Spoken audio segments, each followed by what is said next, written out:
Bom dia, queridos! Então, estamos aqui começando o segundo dia da leitura desse livro que está incrível, incrível! O poder... cadê? Toda vez eu esqueço o nome desse livro. Cadê?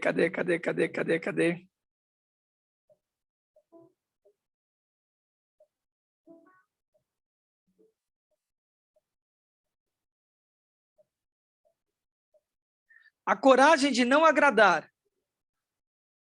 A coragem de não agradar. Né? Esse é o nome do livro. Fazer o que tem que ser feito e ter a coragem de não agradar. Né?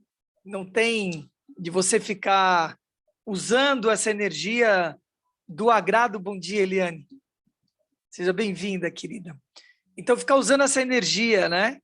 Ou ficar constrangido porque você está desagradando A ou B. Então, agora são duas situações, né? Aconteceram exatamente dessa, né?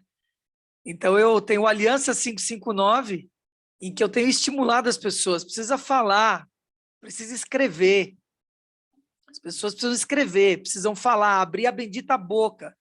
As pessoas precisam entender que a sua boca fechada pode estar matando alguém. As pessoas não entendem isso. Precisam entender desse dar e receber. Precisam entender desse dar e receber. E você está doando, está recebendo, você tem que doar. Você tem que abrir a sua bendita boca.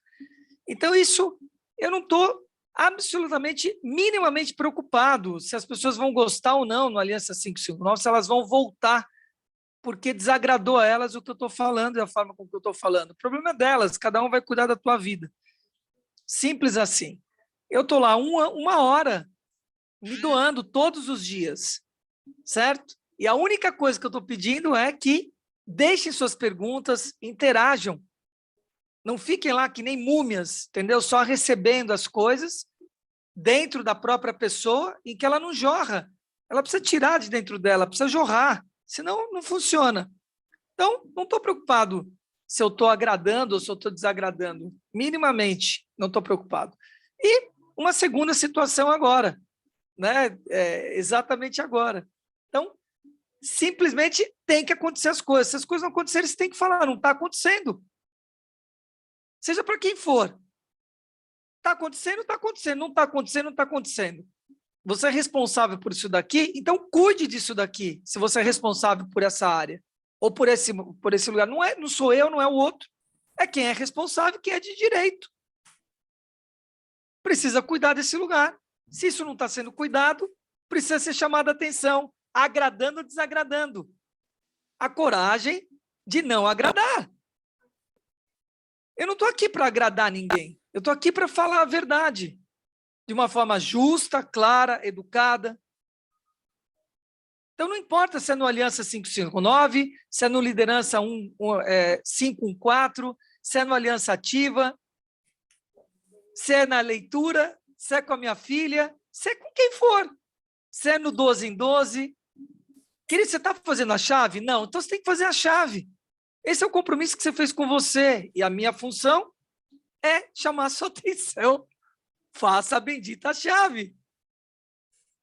Ah, Luiz, mas isso você não vai agradar, você está pressionando as pessoas vão deixar de estar no 12 e 12. O problema é delas, não é meu. Não é meu.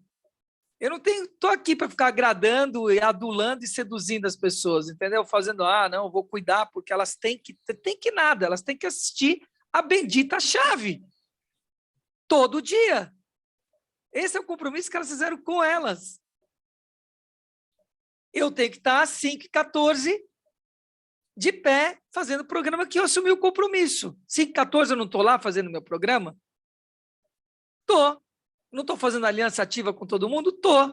Não estou fazendo aliança 559 com todo mundo? Estou. Não estou com a sala aberta aqui para fazer a leitura? Estou. Eu estou cumprindo o que tem que cumprir. Então, cada um cumpre o que tem que cumprir. Olha que simples. A história.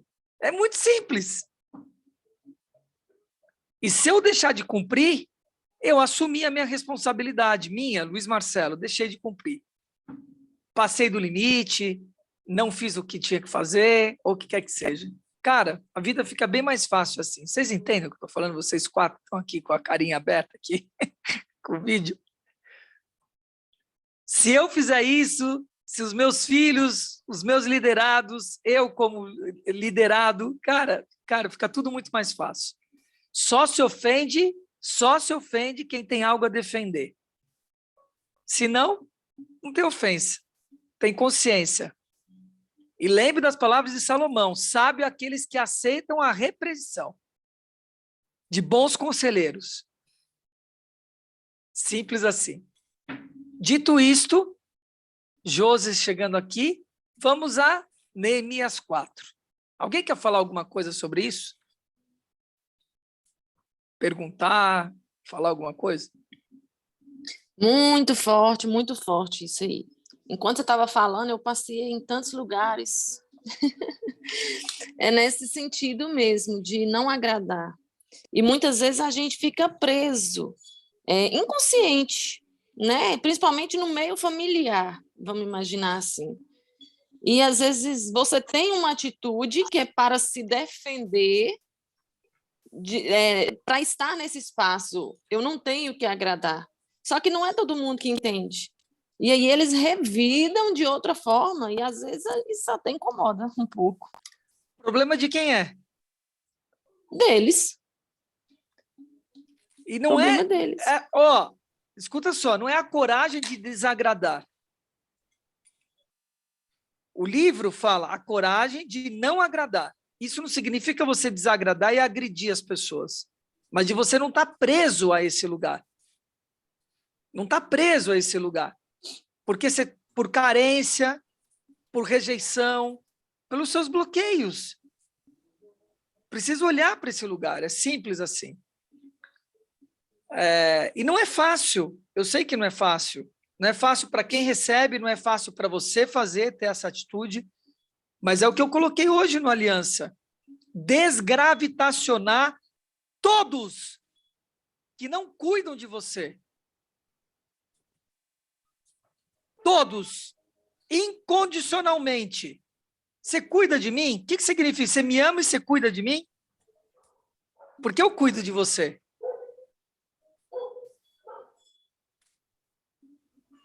Eu tenho uma amiga que perguntou assim, quer ver? Eu vou ler aqui, é forte isso daqui, ó. Essa amiga me perguntou o seguinte, ontem à noite, à tarde.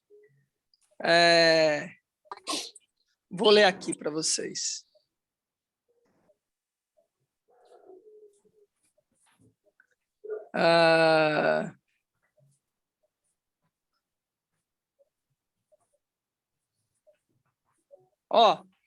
Eu coloquei aqui, ó. Você precisa, coloquei para ela, você precisa começar a dar atenção a quem vale a pena. Eu coloquei para ela.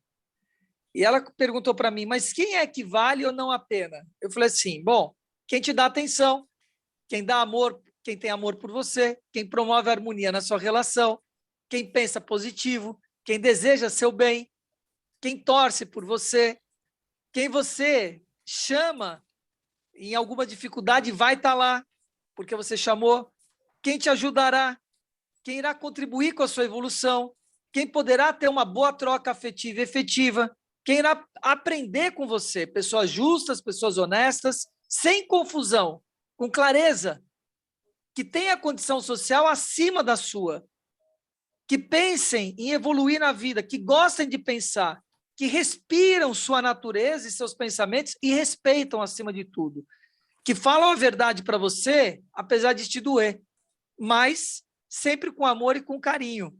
Eu acho que esse é um bom pacote. Eu acho que é um pacote que mostrará que você tem respeito e amor a si mesma. Esse é o lugar, cara. Simples e claro, entende? Ah, mas isso é muito difícil. Foda-se. É esse o lugar, entendeu? O português claro é esse. Não importa, dane-se. Você entende? Dane-se não, porque é danado, tem a ver com... Não importa. Esse é o lugar, cara, entendeu? Claro e pleno e puro.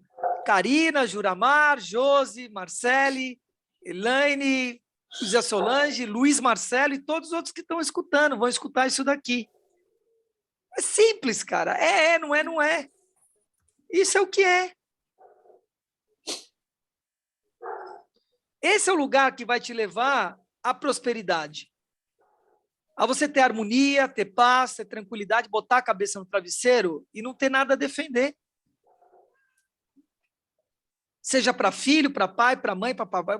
Uma coisa é eu cuidar do meu pai e da minha mãe e ter honra por ele. Outra coisa é eu achar que eu tenho que ficar tendo contato com eles, sendo que não tem a mesma vibração.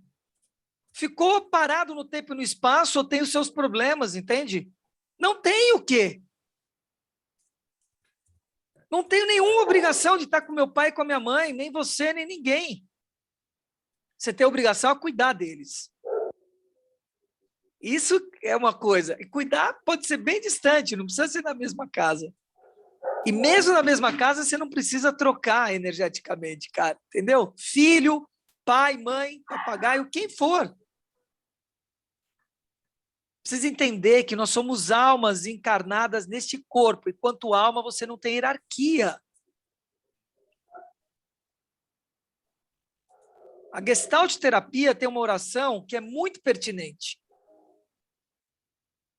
Eu não vim aqui para atender as suas expectativas. Você tampouco veio para atender as minhas expectativas. Se nós nos encontrarmos, vai ser lindo, como esse encontro aqui agora, dessas 8, 9 pessoas aqui nessa sala. Se não nos encontrarmos, nada a fazer. Tá tudo bem. Você segue o seu processo, eu sigo o meu, cada um segue o seu e tá tudo certo.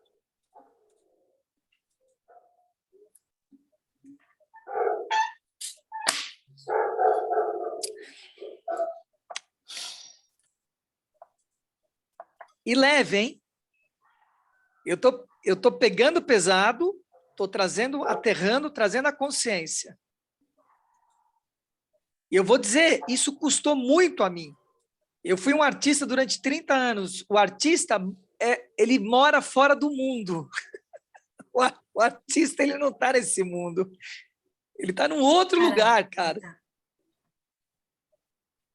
Eu tive que viver 10 anos na clínica, olhando as distorções do mundo, e eu escutei coisas que até o Deus vivo duvida. Para me aterrar, para trazer para o plano da Terra. E perdi minha leveza. Eu até 2018, 2019, eu perdi minha leveza. Esse sorriso que vocês veem, essa elevação, esse lugar que dá esperança, eu perdi. Você pega fotos minhas desse período, eu tô assim, ó, sugado. Eu recuperei esse lugar, graças ao bom Jesus amado, mas eu tive que passar por esse lugar de aterramento, de entender o que é esse lugar. Então, eu trago palavras duras hoje para a gente vir para a consciência. Mas esse não é um lugar que precisa ter peso. Ele vai ter peso se você não tiver consciência, tiver que adquirir essa consciência. Ele vai ser pesado. Senão ele é leve. Eu sempre dou esse exemplo do exército. Eu entrei no exército, não porque eu quis. Me colocaram lá. E eu estava bem satisfeito de estar naquele lugar. Para mim, esse é um atraso na minha vida, foi uma bênção na minha vida. Primeiro dia, a Ordem Unida, ficamos o dia inteiro lá, no sol, cara, em Ordem Unida, os caras falando um monte de baboseira na nossa orelha, gente caindo desmaiada, doideira total. E eu lá em Ordem Unida, e na frente o presídio do quartel. E os caras gritando para a gente lá, vocês vão vir para cá, vocês estão ferrados. Meu, uma doideira o dia todo. Final do dia vem o capitão da companhia, sou capitão Fernandes, eu tenho poucas palavras. Primeiro, dar as boas-vindas a vocês e dizer o seguinte, vocês têm duas opções. Ou vocês fazem tudo certo, o que tem que ser feito, vocês vão aproveitar bastante, porque tem muita coisa para vocês aprenderem, ou vocês vão ficar aqui atrás de mim. Atrás era a prisão. Duas opções, cara. Assim é a vida, esse é o livre-arbítrio, direita ou esquerda, não tem o meio, cara. Meio a vida te empurra. E eu olhei para aquilo e falei, lá eu não quero ir. E eu aproveitei o exército, pra caramba. Aprendi sobre hierarquia, aprendi sobre um monte de coisa, entende? Foi muito legal. A mesma coisa eu fiz na Alemanha. Cheguei na Alemanha, falei, eu não vou ficar aqui 3 meses, vou ficar aqui anos. Então, eu preciso respirar essa cultura alemã. Não posso estar aqui com um brasileiro achando que o Brasil está aqui. Não, cara. Então é isso, a gente olhar e falar o que é que tem que ser feito. Simples assim. E assumir a nossa responsabilidade encarnatória de todas essas condições que nós estamos falando. Corpo feminino, corpo masculino, brasileiro, filho desse pai, dessa mãe, não sei o que lá. Essa é a configuração desse carro. O que eu vou fazer com isso, com esse carro? Como é que eu vou tocar esse lugar, entende?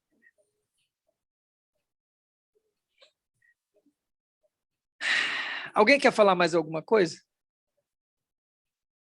Não. Tá bom. Neemias. 4 e 5, provavelmente. Vamos a Neemias. Então, você que está escutando a gravação, eu tenho que parar, porque senão os caras do Cid Moreira nos cancelam. Tá? A gente já volta a conversar.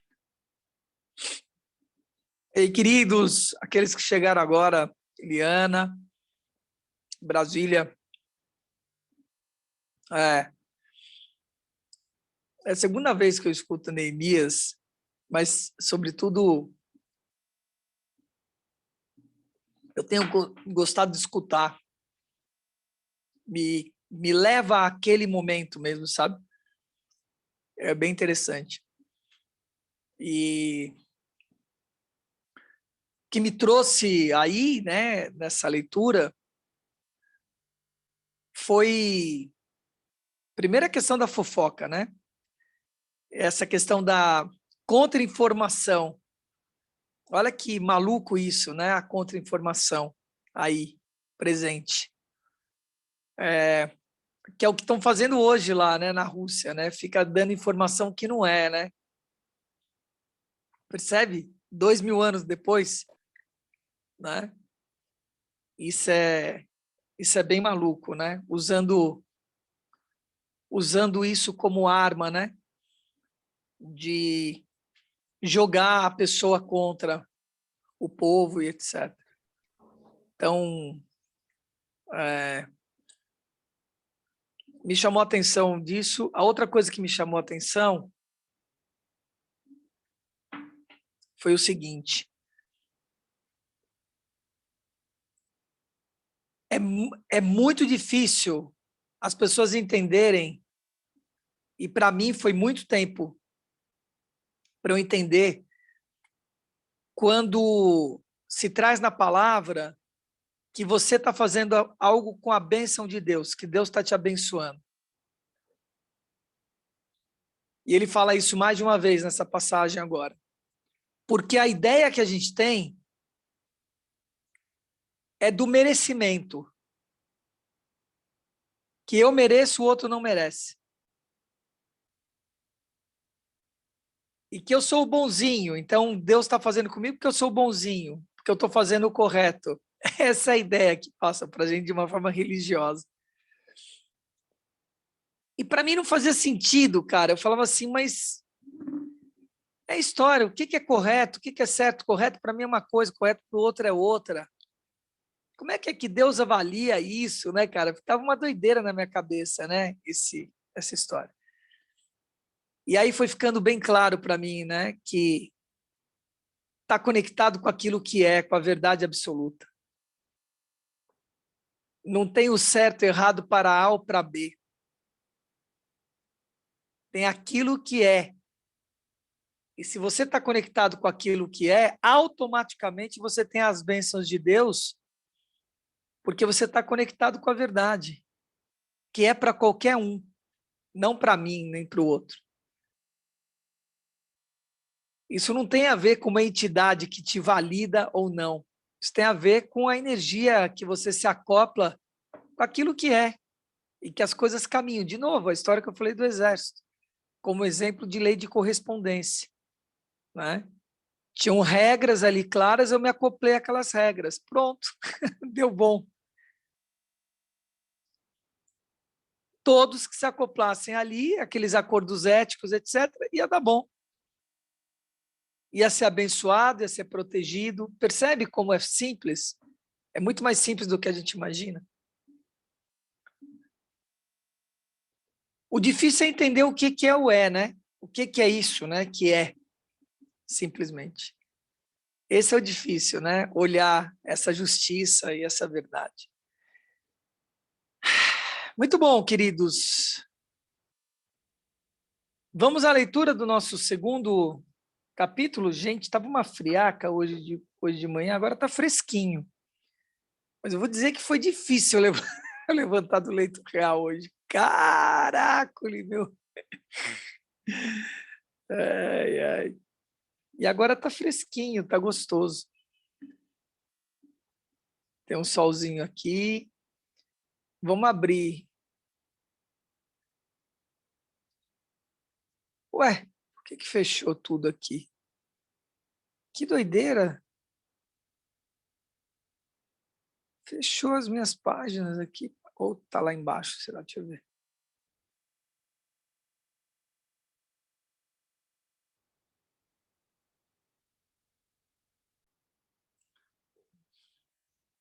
Então, meus queridos, hoje tem uma novidade.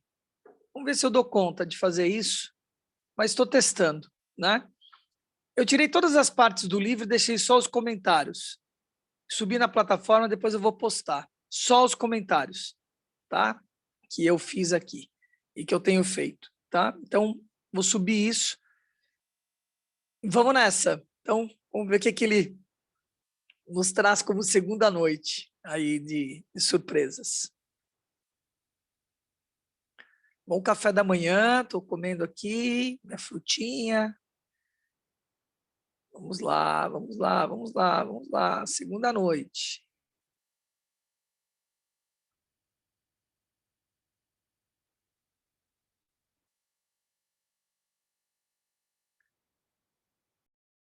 A segunda noite todos os problemas têm base nos relacionamentos interpessoais. O jovem cumpriu com a palavra. Exatamente uma semana depois, retornou ao gabinete do filósofo. Para falar a verdade, apenas 2 ou 3 dias após a primeira visita já queria voltar correndo. Ele havia refletido sobre o assunto e suas dúvidas tinham se transformado em 2 certezas. A de que a teleologia, a atribuição do propósito de determinado fenômeno era uma falácia e a de que a existência do trauma era inquestionável. As pessoas não podem simplesmente esquecer ou se libertar do passado. Hoje o jovem decidiu que derrubaria por completo as teorias do excêntrico filósofo e resolveria de vez a disputa com ele.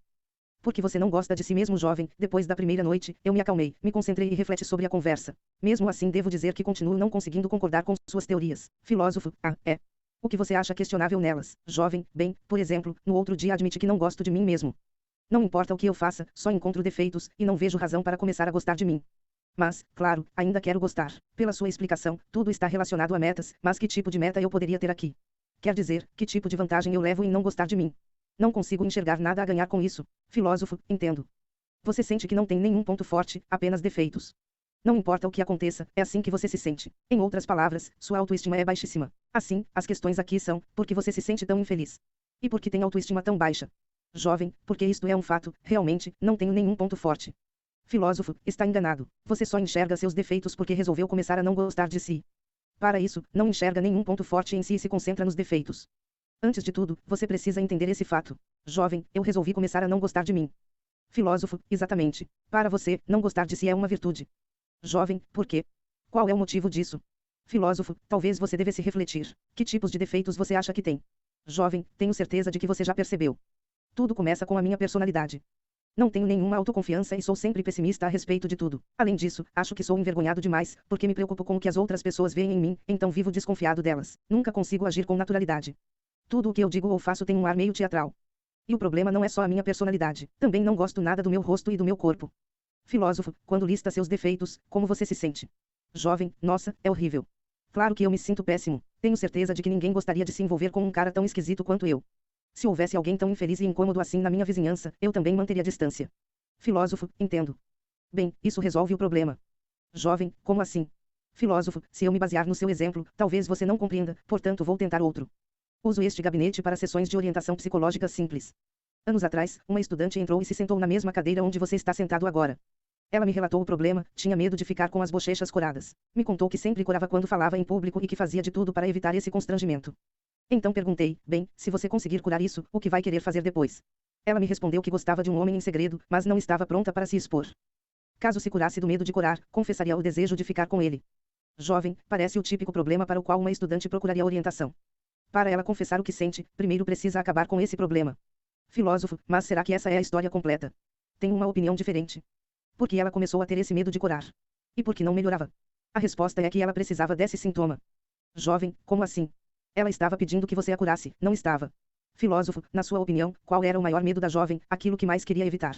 Era a rejeição do homem, claro, a possibilidade de que o amor não correspondido negasse tudo a ela, a própria existência e a possibilidade do eu.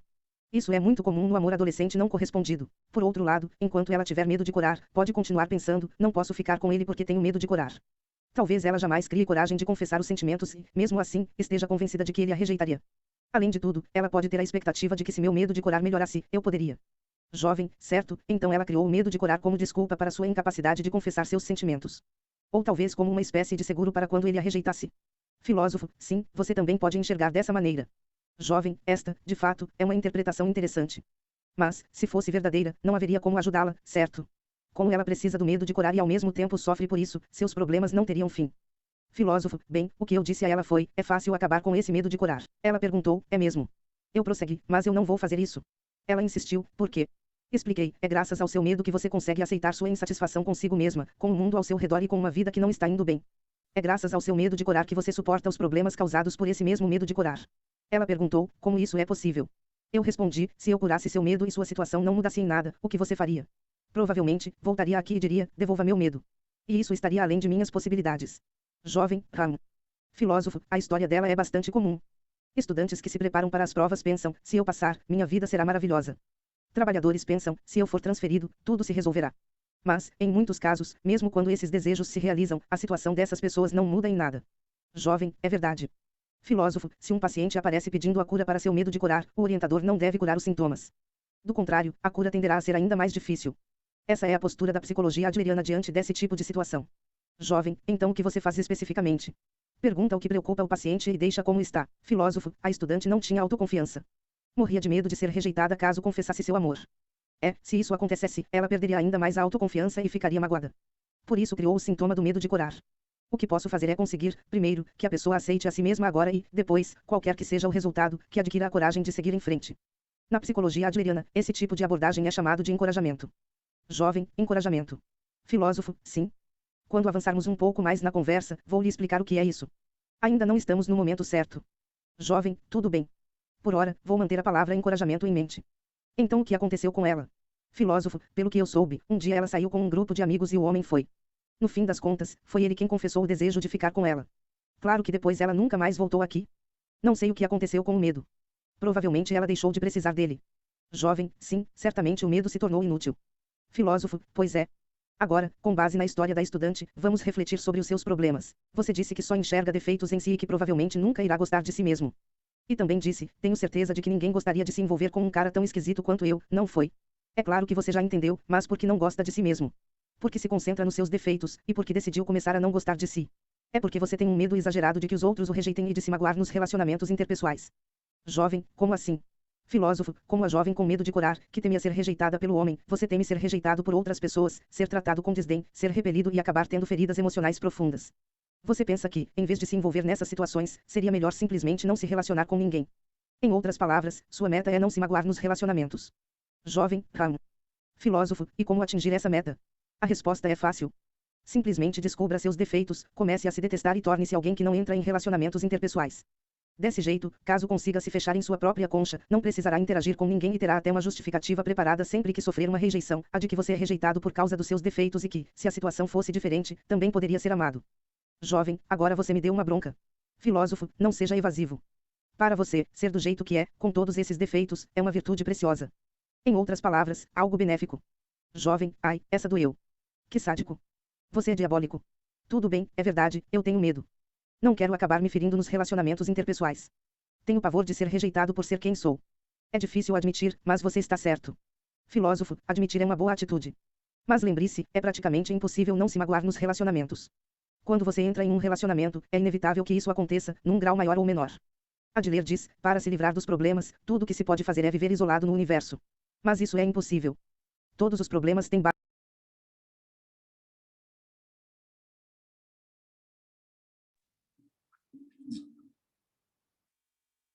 Olhar para quem você é e encarar esse lugar, né? Tem dois lugares, sabe? Que são mais presentes assim e são mais problemáticos nesse lugar. É o lugar da carência e da rejeição. Ele deve passar pela carência daqui a pouco. E nós precisamos olhar como é que isso aconteceu, né? Na nossa primeira e segunda infância. O que a gente fica reforçando? Por que a gente não quer olhar para nós mesmos, para o nosso tamanho, para as nossas distorções? Todos nós temos. E tá tudo bem, entende? Você não ser perfeito. O que não está legal é você não olhar a sua imperfeição e você sucumbir por conta das suas imperfeições. Você olhar essas distorções ou imperfeições que, aos olhos de Deus, não existe na realidade, porque você é o que é. Talvez te falte, ou nos falte, essa ou aquela qualidade para que você atinja um potencial maior naquela ou nessa área, mas você tem todas as ferramentas que você precisa para desempenhar suas virtudes e seus talentos. Essa é a verdade. Isso não significa que você não vai transgredir, não vai falhar, né? Não tem que aprender as coisas. São coisas distintas. Mas precisa olhar, entende, para você e olhar suas distorções, olhar as distorções que você teve na sua primeira e segunda infância, que levam a você ter problemas e questões nas relações. Isso que ele termina dizendo que é muito lindo, muito sábio. Não existe relação perfeita, como não existe um ser humano perfeito. Então, tem que saber lidar com esse lugar. Olhar o que é e lidar com isso.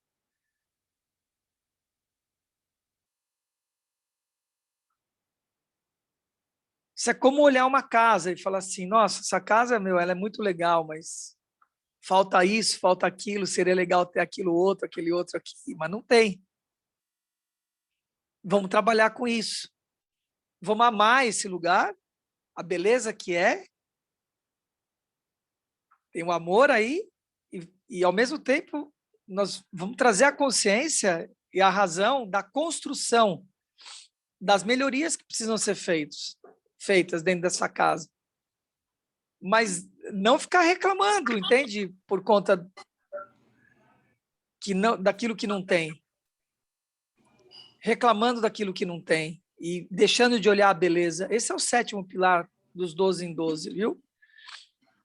Que eu estou falando. E o 5º pilar, de você olhar aquilo que é. Nós vamos passar bastante sobre isso, que tem a ver com a disciplina, planejamento. A procrastinação está aí. Está no lugar em que você não olha o seu tamanho. Você fica dimensionando de uma forma inadequada. E aí você procrastina. E que está alinhado ao seu propósito. Eu não sei o que eu quero, eu não sei quem eu realmente sou, qual é o sentido das coisas. Primeiro pilar. Que é onde os 12 em 12 estão agora. Por quê e para quê? Qual é o sentido, entende? Da história. Se eu sei o sentido, eu sei o propósito. Se eu sei o propósito, eu começo a olhar o que eu não sou dentro desse propósito. Olha que simples. Então, muito belo isso, esse lugar, entende? De você observar, sabe, esse estado de que eu não me sinto bem sendo rejeitado. Tá tudo bem. Então, vamos aprender. Eu adoro essa xicrinha, é muito chique essa xicrinha da Blau, assim, ela fica tomando essa xicrinha assim, fazendo pose, ela toma assim, fazendo pose com a xicrinha. Tá bom, queridos. Vocês têm alguma pergunta sobre isso que eu estou trazendo? Ou podemos seguir?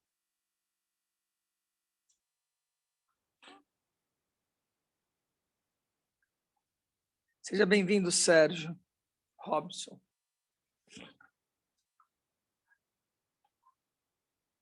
Vou fazer uma marca nesse...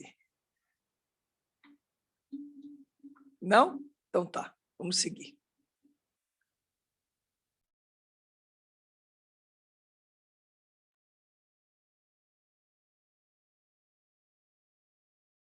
Base nos relacionamentos interpessoais. Jovem, espere um minuto.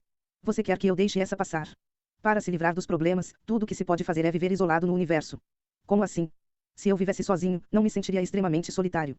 Filósofo, mas estar sozinho não é o que faz você se sentir solitário. Solidão é ter outras pessoas, a sociedade e a comunidade à sua volta e, mesmo assim, se sentir excluído. Para nos sentirmos solitários, precisamos de outras pessoas. Em outras palavras, uma pessoa só se torna um indivíduo em contextos sociais. Jovem, se você estivesse realmente sozinho, ou seja, se apenas você habitasse o universo, não seria um indivíduo e tampouco se sentiria solitário. Filósofo, imagino que o próprio conceito de solidão nem sequer viria à tona. Você não precisaria da linguagem, e tampouco haveria necessidade da lógica e do senso comum. Mas isso é impossível. Mesmo que você vivesse numa ilha deserta, pensaria em alguém do outro lado do oceano. Mesmo que dormisse sozinho, você se esforçaria para ouvir o som da respiração de alguém. Enquanto houvesse alguém em algum lugar, você seria atormentado pela solidão.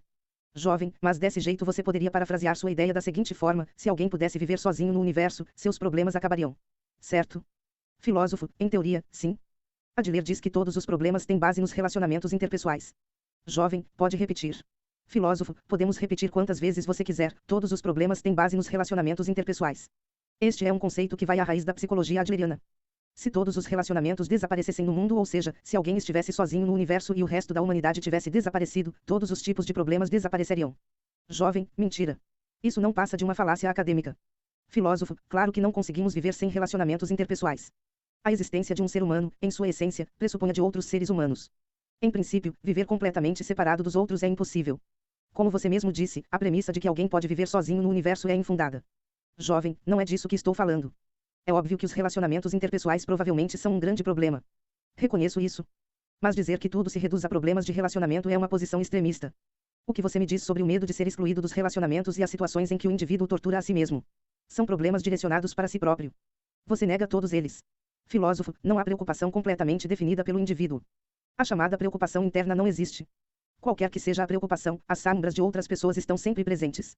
Jovem, mas, mesmo assim, você é um filósofo. O ser humano tem problemas mais relevantes, maiores do que questões de relacionamentos interpessoais. O que é felicidade? O que é liberdade?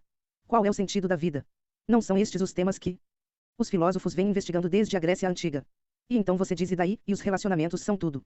Isso me parece meio prosaico. Difícil acreditar que um filósofo diria essas coisas. Filósofo, bem, então parece que preciso explicar de uma forma mais concreta. Jovem, sim, por favor.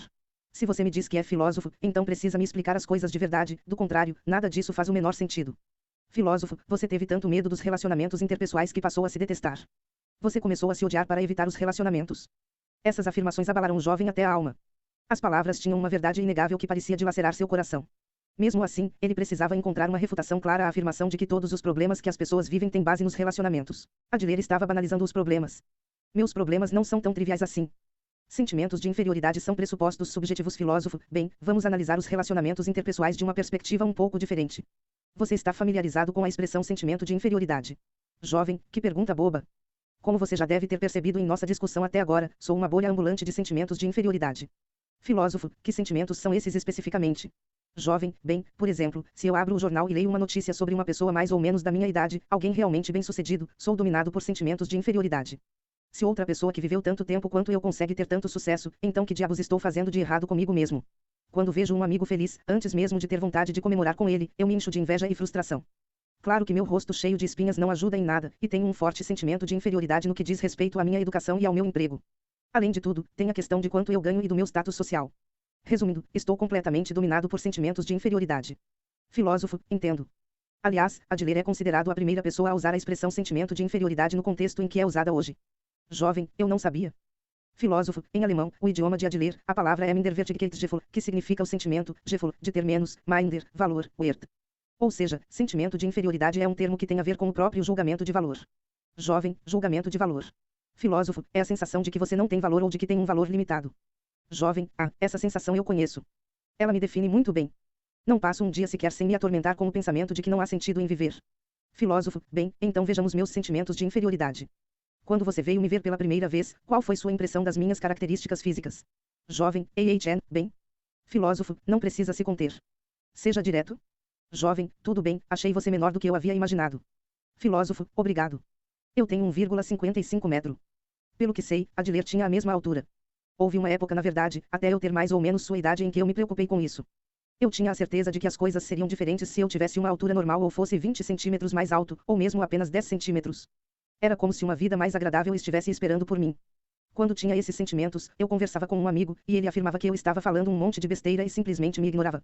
Jovem, isso é horrível. Que amigo? Filósofo, ele também dizia, o que você faria se ficasse mais alto? Veja bem, você tem o dom de fazer as pessoas relaxarem. Homem grande e forte pode acabar intimidando as pessoas. Já com alguém pequeno como eu, as pessoas perdem o medo. Isso me fez perceber que ser baixinho era algo desejável tanto para mim como para aqueles à minha volta. Em outras palavras, houve uma transformação de valores. Não me preocupo mais com minha altura. Jovem, tudo bem, mas isso. Filósofo, espere até eu concluir. O importante aqui é que minha altura, 1,55 metro, não era inferior. Jovem, não era inferior. Filósofo, na verdade, não me faltava nada, e eu não a considerava inferior. Claro que 1,55 metro é abaixo da altura média, e esse é um número objetivamente medido. À primeira vista, pode parecer inferior. Mas as verdadeiras perguntas são, que tipo de significado eu atribuo a essa altura? Que tipo de valor eu dou? Jovem, como assim? Filósofo, meus sentimentos sobre minha altura eram todos sentimentos de inferioridade subjetivos, que nasciam inteiramente da comparação com os outros. Ou seja, de meus relacionamentos interpessoais. Porque, se não houvesse ninguém com quem me comparar, eu não teria a oportunidade de pensar que era baixo. Neste momento, você também está sofrendo de diversos sentimentos de inferioridade. Mas, por favor, entenda que não se trata de uma inferioridade objetiva, mas de um sentimento subjetivo. Mesmo quando o assunto é altura, tudo é subjetivo. Jovem, em outras palavras, os sentimentos de inferioridade são interpretações subjetivas em vez de fatos objetivos. Filósofo, exatamente. Se eu enxergo a situação do ponto de vista do meu amigo, que diz que deixo as pessoas relaxadas, e não intimidadas, minha altura pode se tornar um ponto forte. Claro que esta é uma interpretação subjetiva, e você pode até dizer que é um pressuposto arbitrário, mas existe um aspecto positivo na subjetividade, ela permite a você fazer sua escolha. Exatamente por eu entregar a questão à subjetividade, a opção de encarar minha altura como uma vantagem ou desvantagem fica aberta para mim. Jovem, esse é o argumento de que você pode escolher um novo estilo de vida, lembra? Filósofo, é isso aí. Não podemos alterar fatos objetivos. Mas interpretações subjetivas podem ser mudadas à vontade. E a verdade é que habitamos um mundo subjetivo. Conversamos sobre isso logo no início, lembra? Jovem, sim, a água do poço a 18 graus. Filósofo, agora, pense na palavra alemã que designa o sentimento de inferioridade, Minderwertigkeitsgefühl. Como eu disse, sentimento de inferioridade é um termo ligado ao julgamento de valor da própria pessoa. E que valor seria esse? Pense no exemplo dos diamantes, que são vendidos a um alto valor. Ou da própria moeda. Encontramos valores específicos para essas coisas e dizemos que um quilate vale tanto, que os preços são tais e tais. Mas, se você muda seu ponto de vista, um diamante não passa de uma pedrinha. Jovem, bem, intelectualmente, sim. Filósofo, em outras palavras, o valor se baseia no contexto social. O valor atribuído a uma nota de $1 não é objetivo, embora esse seja o senso comum. Se considerarmos seu custo real como material impresso, a cédula de $1 está longe de valer isso. Se eu fosse a única pessoa deste mundo e ninguém mais existisse, provavelmente usaria essas notas na minha lareira para me aquecer no inverno. Talvez até para assoar o nariz. Seguindo essa mesma lógica, não deveria existir nenhum motivo para eu me preocupar com a minha altura. Jovem, se você fosse a única pessoa do mundo e ninguém mais existisse. Filósofo, sim. O problema do valor acaba nos levando de volta aos relacionamentos interpessoais. Jovem, então isso tem a ver com a sua afirmação de que todos os problemas têm base nos relacionamentos interpessoais. Filósofo, sim, correto. Complexo de inferioridade é apenas uma desculpa, jovem. Será que você pode afirmar com certeza que os sentimentos de inferioridade têm, de fato, base nos relacionamentos interpessoais? Mesmo um indivíduo considerado bem-sucedido socialmente, que não precisa se rebaixar nos relacionamentos, tem esses sentimentos de inferioridade. Mesmo o homem de negócios que junta uma enorme fortuna, a mulher de beleza incomparável e invejada por todos, o medalhista de ouro olímpico. Cada um deles seria assolado por sentimentos de inferioridade. Bem, tenho minhas dúvidas. Como eu devo pensar a respeito disso? Filósofo, Adler reconhece que todos nós temos sentimentos de inferioridade. Não há nada de errado nos sentimentos de inferioridade em si. Jovem, e por que as pessoas têm esses sentimentos, para começo de conversa? Filósofo, acho que é preciso entender toda a situação a partir de determinada ordem. Em primeiro lugar, as pessoas entram neste mundo como seres impotentes e têm o desejo universal de escapar desse estado de impotência. Adler chamou isso de busca da superioridade. Jovem, busca da superioridade. Filósofo, pense.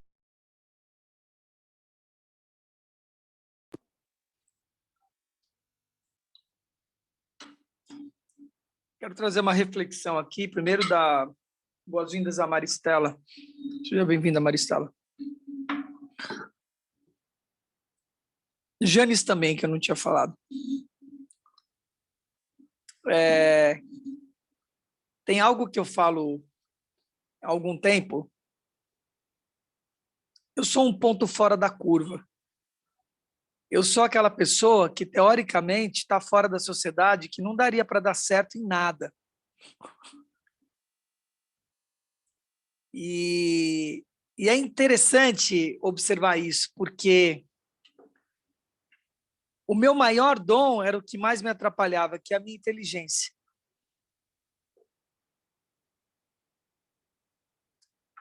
Eu brinco carinhosamente que eu me orgulho de nunca ter sido expulso de nenhum colégio. Eu era convidado a me retirar. Formalmente. Imagina uma coisa dessa, uma doideira dessa. Eu acho assim, se eu me lembro, posso estar enganado, né? Mas o único colégio que eu não fui convidado a me retirar foi o Objetivo da Paulista, no ensino médio. E mesmo assim é uma história engraçada essa. Ela é longa, eu vou resumir mesmo um resumo assim. Eu cheguei no final do ano, o diretor me chamou. Eu sentei na frente dele, ele pegou e falou assim: eu vim te orientar a fazer matrícula agora para o ano que vem já. Eu falei, por quê? Ô, Eliana, por quê? Ele falou assim, você está de recuperação em 10 de 11 matérias. Eu olhei para ele e falei assim, mas isso é normal na minha vida? Ele falou, não, você não está entendendo. O objetivo, não sei se hoje é assim, mas o objetivo, ele tinha 3 possibilidades de recuperação. Chamava de RV, VC, não, como é que era? Eram 3 possibilidades, tinha um nome lá, não importa, recuperação obrigatória, recuperação de verão, verificação completa, enfim. Ele falou assim, você não está entendendo, as 10, você precisa tirar de 9 a 10 em todas para você passar para a segunda fase, para você poder fazer a verificação completa. Lá, você também tem que tirar 9 e 10 para você ir para a recuperação de verão. Você não está entendendo, você tá repetido. Você que não sabe. Eu olhei para a cara dele com toda a minha petulância e falei para ele, você que não sabe com quem você está falando. Você quer apostar um engradado de cerveja que eu vou passar de ano? Ele falou assim, tá bom, eu aposto um engradado de cerveja com você. Qualquer outro colégio teria me expulsado, teria me convidado a me retirar. Olha, você não é pessoa bem tchau. Você deu a história. Eu passei de ano.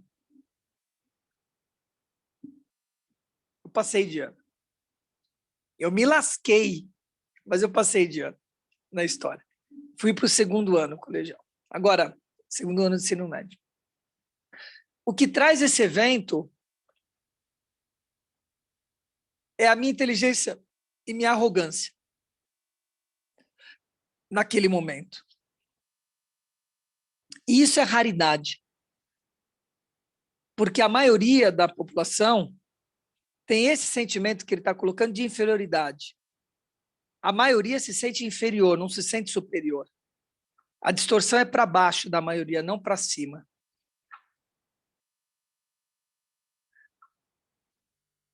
O que você tem que fazer com a grande maioria da população é dizer, vai mais, fala. É o que eu fiz hoje, entendeu? Por exemplo, na Aliança Ativa. Vocês têm que falar, abre a boca, etc. Não é a pessoa que fala naturalmente.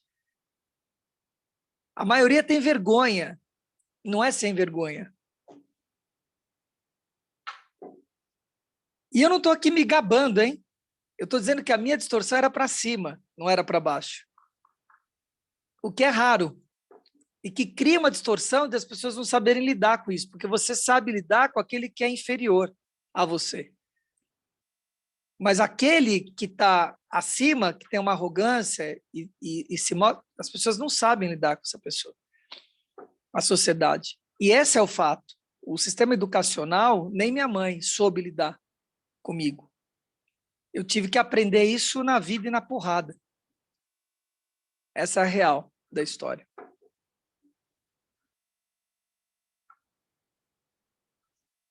Então, por que eu estou trazendo isso?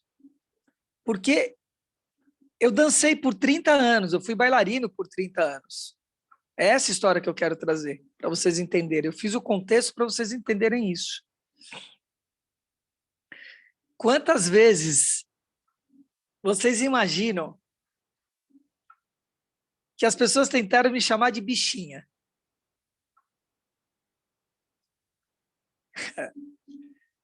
Isso é normal, esse preconceito.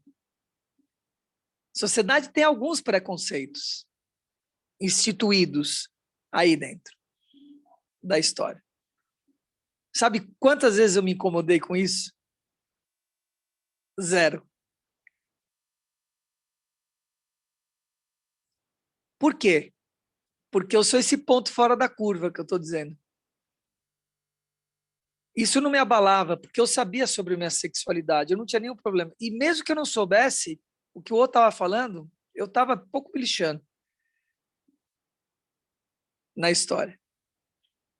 Então, isso é uma bênção, isso é um fardo, ao mesmo tempo. Porque eu tive que aprender a olhar e falar assim, isso que estão falando de mim, eu também sou isso. É isso que eu tive que aprender. Tive que descer o pedestal e falar, eu não sou essa maravilha que eu acho que eu sou. E isso não me rebaixa, isso não me coloca numa condição inferior. Só ajusta as coisas. Isso não vai, porque o outro tem esse olhar, eu vou me tornar heterossexual ou homossexual. Isso está dentro de mim, sou eu. Mas se o outro está vendo em mim uma bichinha, significa que eu sou uma bichinha. E isso é muito doido, que as pessoas não percebem. O que acontece é que pode ser que eu não seja 100% uma bichinha. Pode ser que eu não seja 100% um homossexual, um homoafetivo, como dizem hoje. Mas se o outro vê aquilo, identifica aquilo que está nele, em mim, significa que eu tenho esse traço também. Sempre. Eu estou avançando muito, hein, do que ele está colocando no capítulo aí. Do que eles estão colocando no capítulo. Isso é algo para vocês refletirem muito. Eu estou dizendo sempre. Mesmo que a pessoa esteja mentindo ao seu respeito. Querendo mentir ao seu respeito. Ela não mente com aquilo que ela não vê. Ela não mente com aquilo que ela não sabe.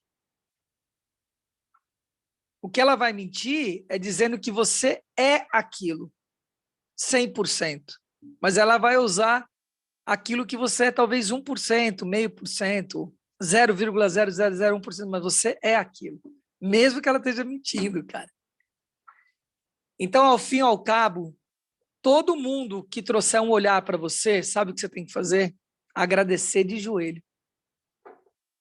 Porque senão, você só vai ficar com o que você sabe de você mesmo. Preso na sua caverna. Você só consegue sair da sua caverna se o outro falar o que ele está vendo. Por isso ele fala das relações interpessoais e de você crescer. Pegaram o que eu estou falando?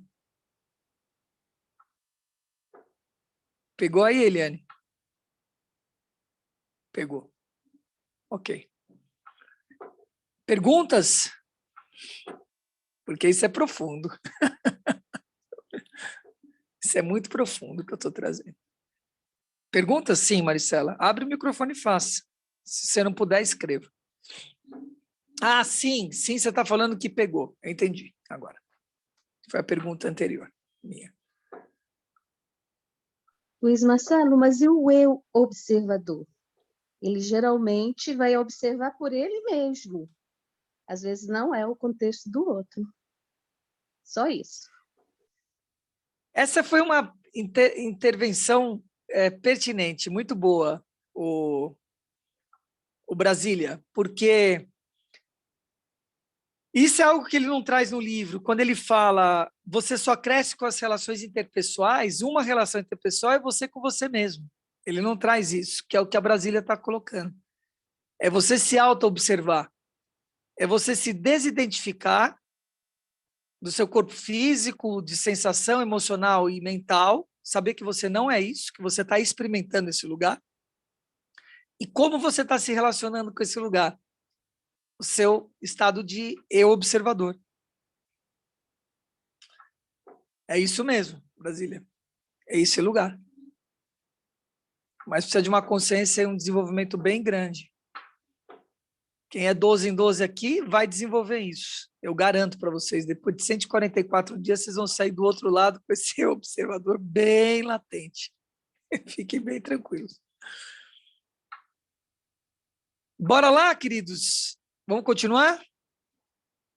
Muito bom.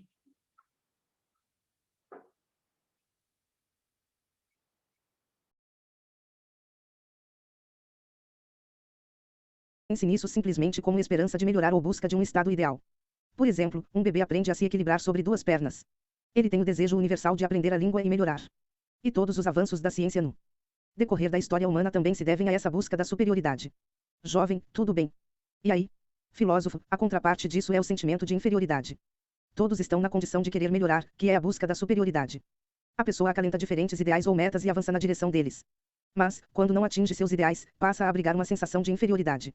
Por exemplo, existem chefes de cozinha que, por mais inspirados e realizados que se tornem, são sempre assolados pelo tipo de sentimento de inferioridade que os faz pensar, ainda não sou bom o suficiente. Preciso evoluir na arte de cozinhar, etc. Jovem, é verdade. Filósofo, Adler está dizendo que a busca da superioridade e o sentimento de inferioridade não são doenças, mas estimulantes ao empenho e ao crescimento normais, saudáveis. Usado da forma correta, o sentimento de inferioridade também pode promover o empenho e o crescimento. Jovem, o sentimento de inferioridade é uma espécie de plataforma de lançamento. Filósofo, é isso aí. A pessoa tenta se livrar do sentimento de inferioridade e segue em frente. Nunca estamos satisfeitos com a situação atual, ainda que seja um único passo, a pessoa quer progredir, quer ser mais feliz. Não há absolutamente nada de errado nesse tipo de sentimento de inferioridade. O problema é que certas pessoas perdem a coragem de dar um passo à frente e não conseguem aceitar que a situação pode ser mudada se fizerem esforços realistas. Pessoas que nem sequer se mexem. Elas simplesmente desistem e dizem coisas do tipo, eu não sou bom o suficiente mesmo, ou ainda que eu tentasse, não teria a menor chance. Jovem, bem, isso é verdade, não resta dúvida. Se o sentimento de inferioridade é forte, em geral a pessoa se torna pessimista e diz, eu não sou bom o suficiente mesmo, é assim que funciona o sentimento de inferioridade. Filósofo, não, isso não é um sentimento de inferioridade, é um complexo de inferioridade. Jovem, um complexo. Mas isso não é igual a sentimento de inferioridade. Filósofo, cuidado. Atualmente, a palavra complexo é usada como sinônimo de sentimento de inferioridade. Você ouve as pessoas dizendo, tenho um complexo por causa das minhas pálpebras, ou ele tem um complexo por causa de sua educação, esse tipo de coisa. Esse é um uso equivocado do termo. Basicamente, complexo refere-se a um estado mental anormal formado por um grupo de emoções e ideias, e isso não tem nada a ver com o sentimento de inferioridade. Por exemplo, existe o complexo de Édipo, expressão criada por Freud e usada para descrever a atração anormal do menino pela mãe ou da menina pelo pai. Jovem, sim. As nuances da anormalidade são especialmente fortes quando o complexo tem a ver com a mãe ou com o pai.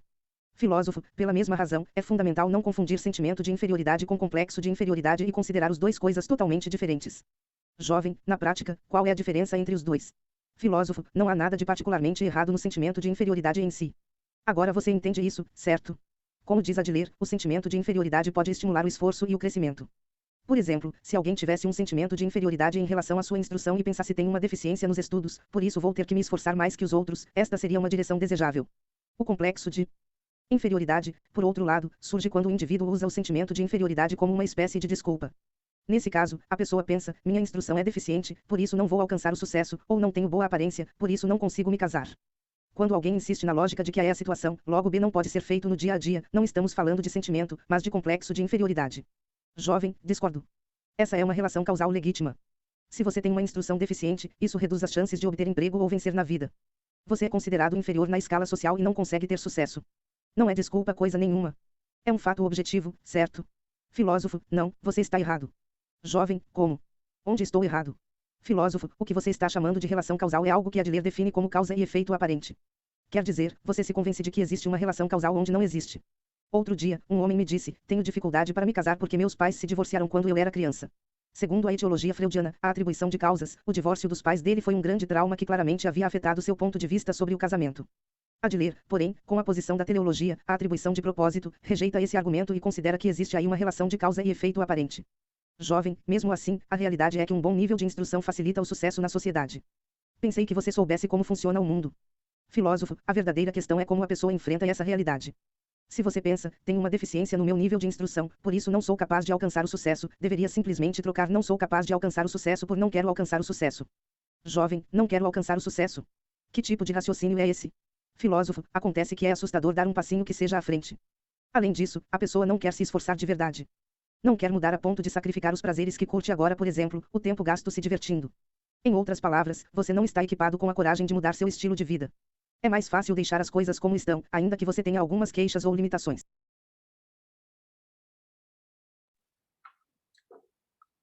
Olha que demais isso daqui. Em outras palavras, a pessoa não está equipado com coragem para mudar o seu estilo de vida. Equipado com coragem para mudar seu estilo de vida. É mais fácil deixar as coisas como estão, ainda que você tenha algumas queixas e limitações. Olha que doideira isso. Que é isso que acontece. Porque uma coisa é o que você sente, outra coisa é o que você faz com esse sentimento. É isso que ele está dizendo. O complexo vem daquilo que você vai fazer com o seu sentimento, como você vai lidar com isso. É o que eu falo da dor e sofrimento. Bateu o braço, sentiu dor. A dor passou e você fica falando da dor, está sofrendo. Ou seja, ficou com complexo da dor. Fica reclamando da dor, etc. Papai, essa história. Complexo vem daí. Então, complexo de inferioridade, complexo de superioridade. Pode ser os dois. Complexo de rejeição, de mal amado, um complexo sentimental vem desse lugar. E não é fácil mudar. Não é fácil olhar para si, mas é belo. Se você quer mudança, você precisa olhar para você. Não tem jeito. Olhar seus complexos, superioridade, inferioridade, ou o que quer que seja, para poder progredir. Vamos lá.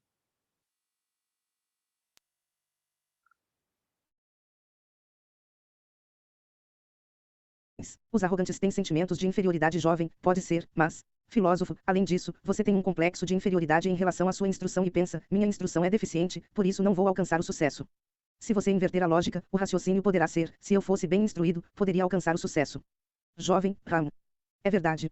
Filósofo, esse é o outro aspecto do complexo de inferioridade. Quem manifesta o complexo de inferioridade em palavras ou atitudes, quem diz que é a situação, logo a meta é impossível, dá a entender que, se não fosse por A, seria capaz e teria valor. Jovem, esse é exatamente o meu caso. Filósofo, sim. Adler diz que ninguém aguenta ter sentimentos de inferioridade por muito tempo. Todos têm esse sentimento, mas permanecer nessa condição é duro demais para alguém aguentar para sempre. Jovem, como assim? Isso está ficando meio confuso. Filósofo, vamos por partes.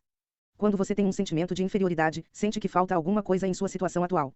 Então a questão é: jovem, como você preenche a parte que falta, certo? Filósofo, exato, como compensar a parte que está faltando? A maneira mais saudável é tentar compensar pelo esforço e pelo crescimento. Por exemplo, poderia ser aplicando-se nos estudos, participando de treinamentos constantes ou sendo cuidadoso no trabalho. Entretanto, pessoas que não estão equipadas com essa coragem acabam caindo no complexo de inferioridade. De novo, é o pensamento, minha instrução é deficiente, por isso não posso alcançar o sucesso. E ao mesmo tempo o indivíduo deixa implícita sua capacidade ao dizer, se eu fosse bem instruído, poderia alcançar o sucesso.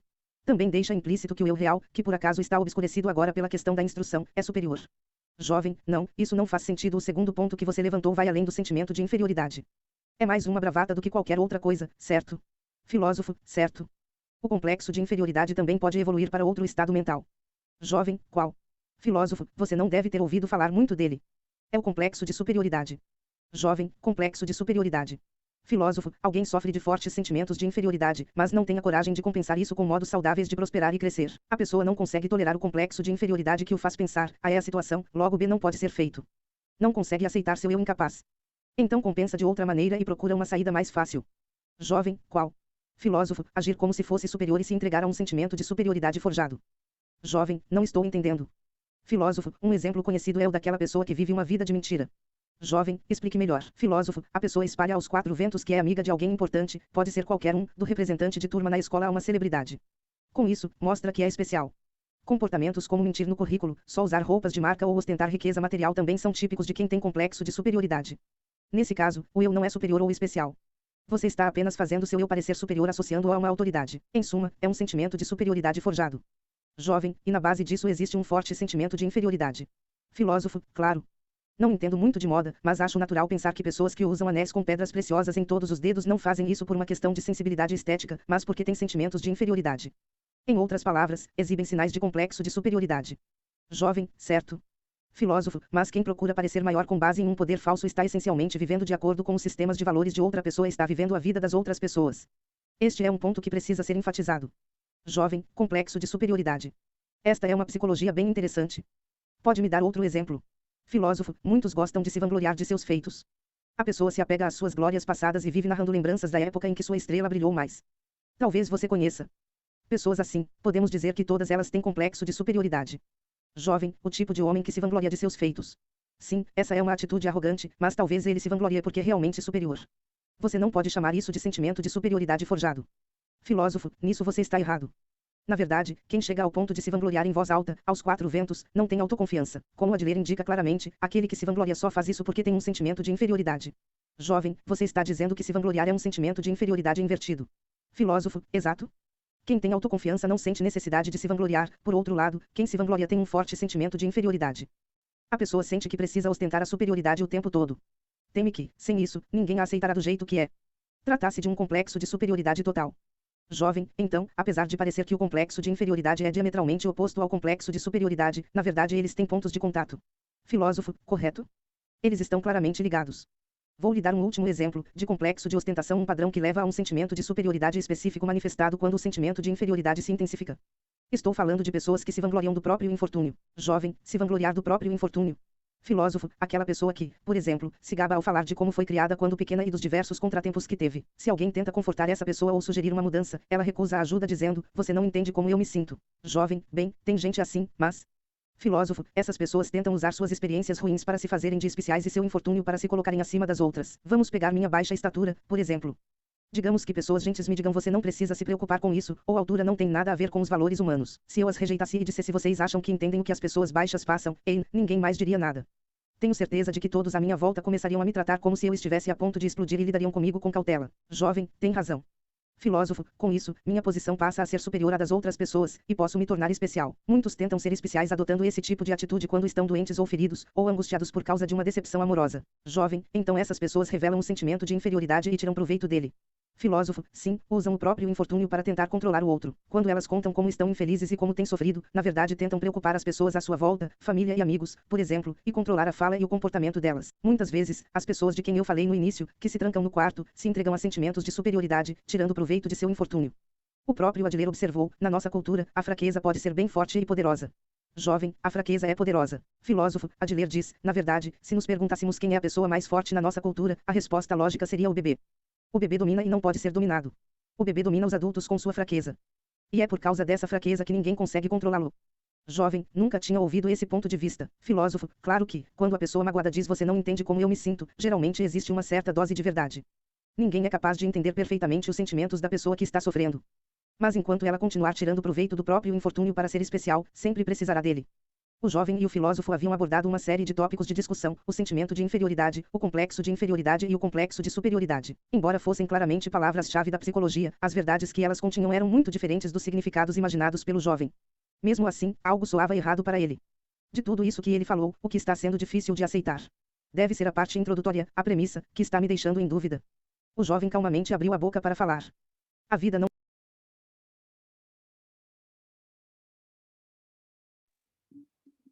Então, que Que interessante isso aqui, né? Dentro daquilo que daquilo que eu trouxe para vocês, né? Sobre mim mesmo, na questão de que havia uma autoconfiança elevada, né? A distorção era para cima, né? Então, esse lugar, né, de contar os feitos, essa história, isso é muito interessante, porque quando a gente está aprendendo a respeito da posição que eu estou, de um influenciador, que você está trazendo a sua história para poder estar motivando o outro, chamado a jornada do herói. Tem uma coisa chamada a jornada do herói. Você precisa contar a sua história e como é que foram as suas vitórias aí. Como é que você saiu de um ponto A para um ponto B como motivador? E esse foi um lugar muito interessante de ter trilhado, porque durante muito tempo eu contava os meus feitos com uma arrogância. As minhas conquistas, aquilo que eu tinha feito, com uma arrogância. E qual que é a diferença? A diferença é não ter sentido. É o sentido que vai fazer a diferença, o propósito, o porquê que você está dizendo aquilo. Se é para que você se sinta superior, e aí você está no complexo de inferioridade, né? Ou se é para que você possa estar tocando o outro com a sua história e despertando o outro. E é esse lugar que eu trilho hoje. Né? Quando falo de mim, quando falo das coisas que eu trilhei e obtive. Então,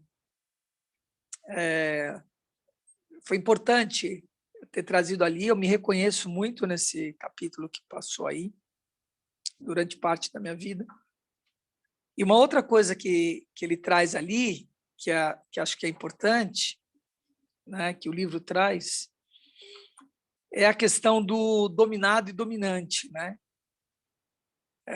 Às vezes, a pessoa que se deixa dominar, ela se deixa dominar para dominar.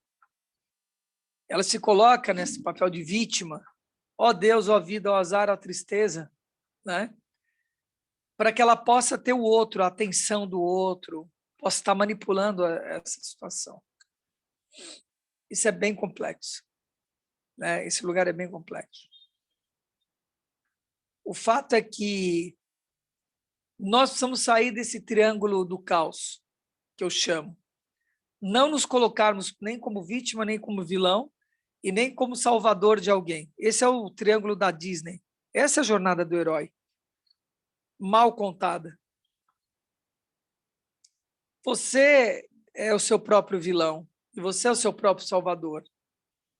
E se você se deu mal, você é o seu próprio responsável.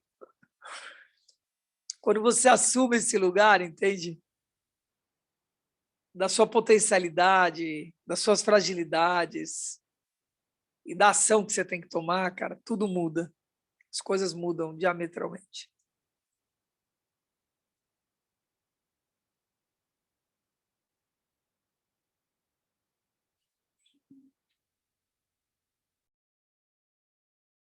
Não é uma competição, jovem, acho que ainda não captei bem a ideia.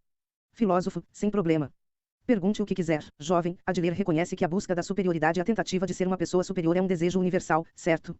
Por outro lado, faz um alerta para sentimentos excessivos de inferioridade e superioridade.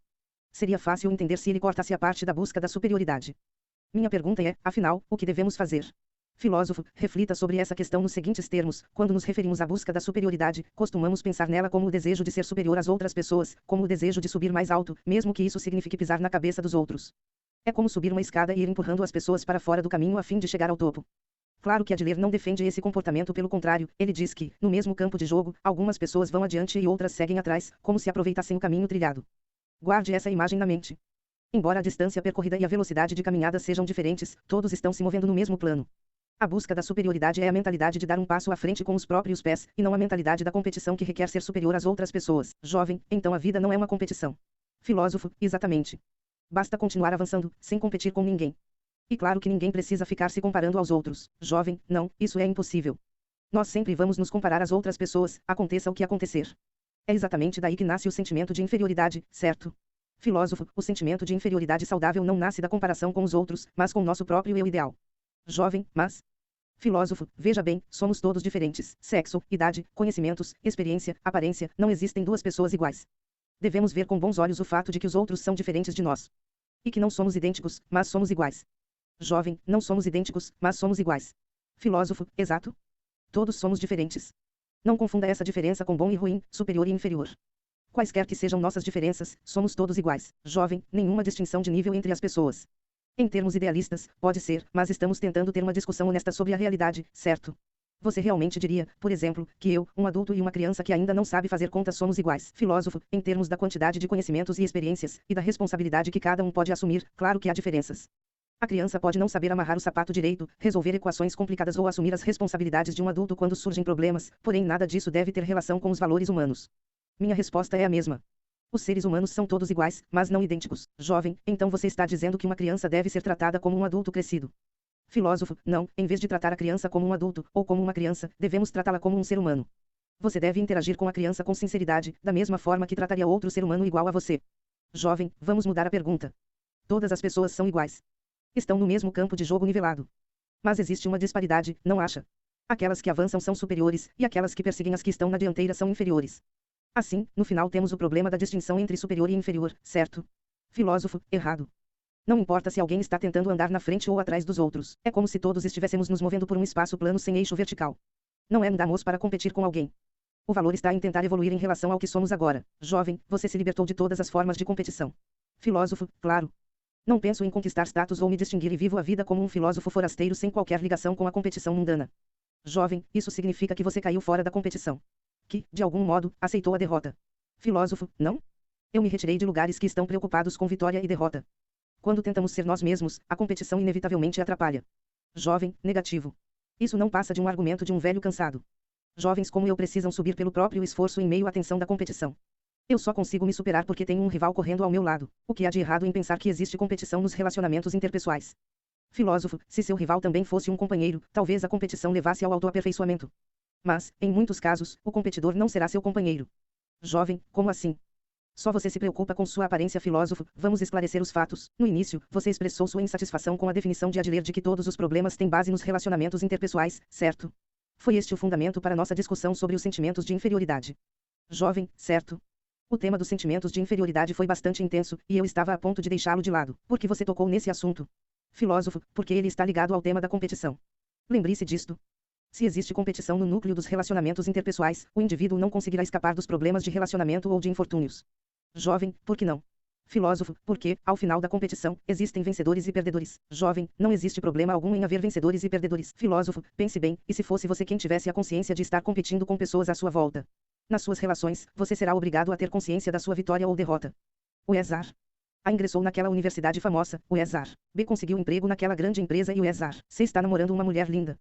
Você vai se comparar com eles e pensar, isto é tudo que eu consegui. Jovem, entendi, mas seu exemplo é bem específico. Filósofo, quando alguém está consciente da competição e de que vai ganhar ou perder, é inevitável que surjam sentimentos de inferioridade, porque a pessoa está sempre se comparando e pensando, eu derrotei aquela pessoa ou perdi para aquela pessoa.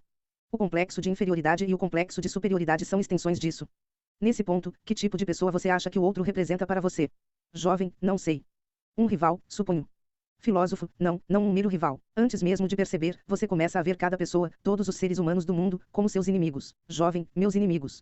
Filósofo, é normal começar a pensar que as pessoas estão sempre encarando você com desprezo e tratando com desdém, que todos são inimigos que nunca devem ser subestimados e estão só esperando a oportunidade de atacar sem mais nem menos. Em suma, que o mundo é um lugar aterrorizante. Jovem, inimigos que nunca devem ser subestimados. É com eles que estou competindo.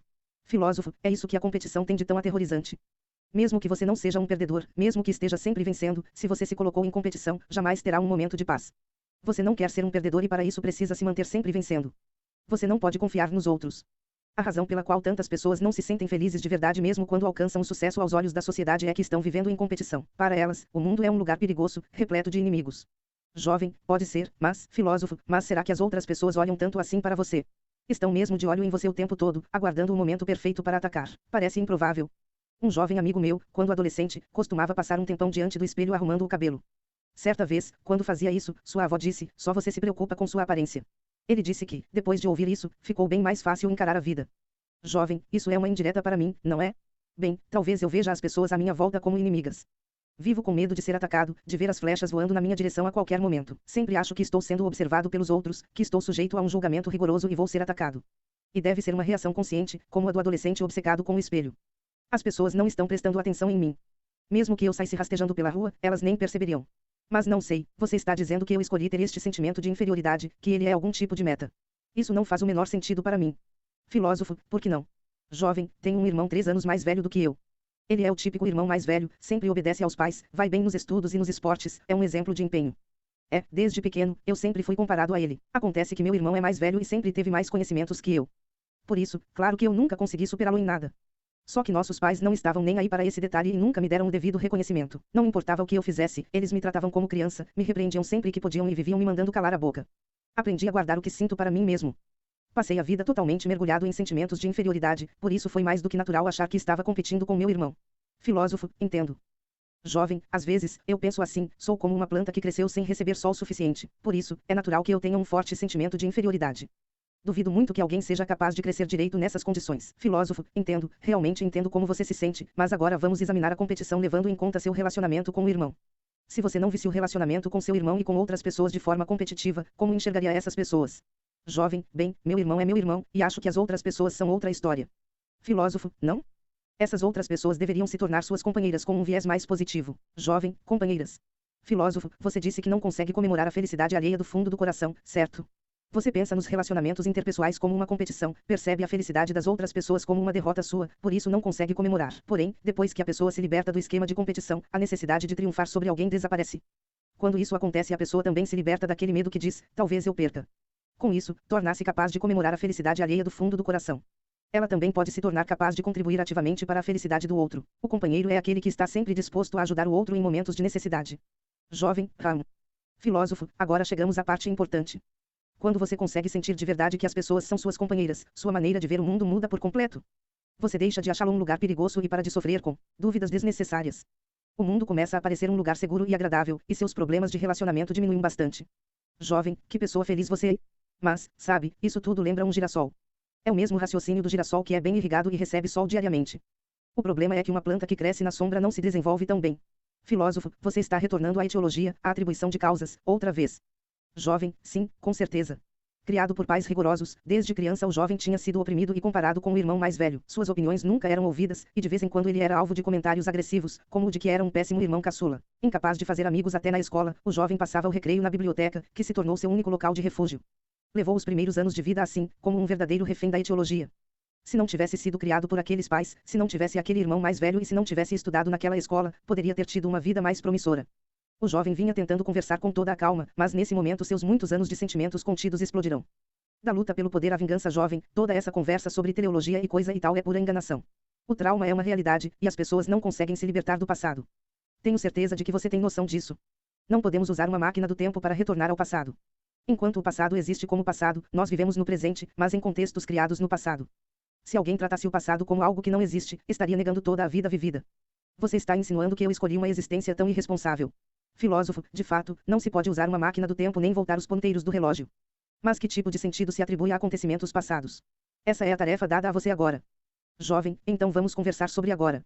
Da última vez, você disse que as pessoas criam a emoção da raiva, certo? Disse também que esse é o ponto de vista da teleologia. Ainda não consigo aceitar essa ideia.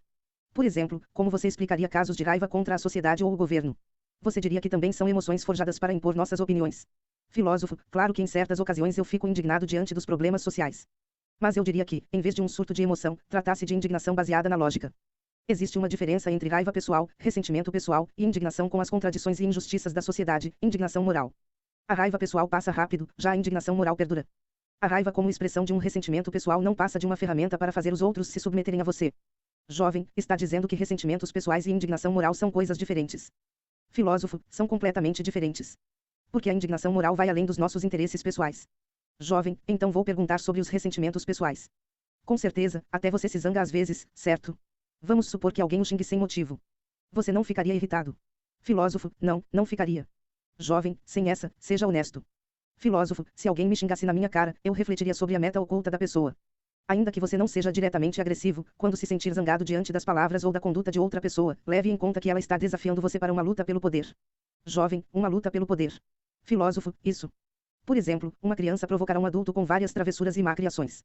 Em muitos casos, fará isso para chamar atenção, mas vai parar antes de deixar o adulto zangado de verdade.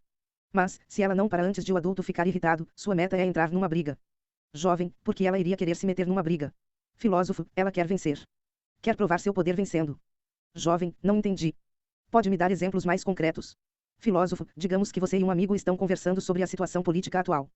Em pouco tempo, o bate-papo vira uma discussão acalorada, e nenhum dos dois está disposto a aceitar diferenças de opinião, até que, em determinado momento, a discussão descamba para ataques pessoais, um diz que o outro é estúpido e por causa dele o país não muda, esse tipo de coisa. Jovem, se alguém me dissesse isso, eu não aturaria. Filósofo, nesse caso, qual a meta da outra pessoa? É apenas discutir política? Não, não é? Na verdade, ela acha você insuportável e quer criticá-lo, provocá-lo e mostrar a superioridade dela.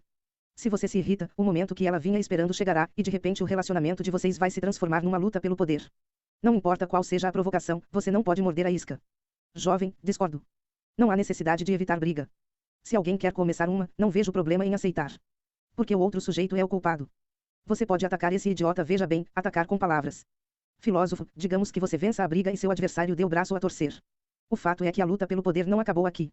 Após a derrota, ele irá correndo para o estágio seguinte. Jovem, o estágio seguinte. Filósofo, o estágio da vingança. Embora tenha recuado por enquanto, ele vai tramar uma vingança e vai reaparecer com um ato de retaliação em outra situação e de outra forma.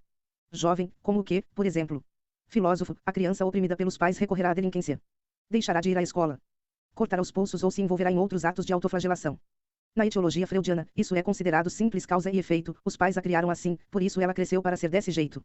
É como observar que uma planta não foi regada e por isso murchou. É uma interpretação fácil de entender. Mas a teleologia adleriana não faz vista grossa para a meta que a criança está ocultando, se vingar dos pais. Se ela se torna delinquente, deixa de ir à escola, corta os pulsos ou algo assim, os pais ficam transtornados. Entram em pânico e começam a morrer de preocupação com ela. Sabendo que isso vai acontecer, a criança começará a apresentar comportamentos problemáticos. Tudo isso para atingir a meta atual, se vingar dos pais, não porque está motivada por causas passadas, ambiente familiar. Jovem, ela apresenta comportamentos problemáticos para contrariar os pais. Filósofo, isso mesmo. Muitas pessoas devem ficar perplexas ao ver um filho cortar os pulsos e pensam, por que ele faria uma coisa dessas? Mas imagine como as pessoas próximas da criança, os pais, por exemplo, se sentirão sabendo que o filho tentou cortar os pulsos. Se você refletir sobre isso, fica clara a meta por trás do comportamento. Jovem, a meta é a vingança. Filósofo, exato? É, quando o relacionamento atinge o estágio da vingança, fica quase impossível para ambas as partes encontrar uma solução. Para evitar que isso aconteça, nunca se deve responder a uma luta pelo poder. Admitir o erro não é derrota, jovem, então o que fazer quando alguém começa a disparar ataques pessoais? Apenas sorrir e aturar. Filósofo, não, a ideia de que você está aturando prova que continua preso à luta pelo poder. Quando for desafiado para uma briga e sentir que é uma luta pelo poder, saia do conflito o mais rápido possível. Não responda à ação do outro com uma reação. É a única coisa que podemos fazer. Jovem, mas será que é tão fácil assim não reagir à provocação? Em primeiro lugar, como você diria que eu devo controlar a raiva? Filósofo, quando você controla a raiva, você a está aturando, entende? Em vez disso, vamos descobrir um meio de resolver as coisas sem usar a emoção da raiva. Porque, afinal, a raiva é uma ferramenta. Um meio de atingir uma meta. Jovem, essa é uma lição bem difícil de aprender. Filósofo, primeiro, quero que você entenda que a raiva é uma forma de comunicação, e que é possível se comunicar sem usar a raiva.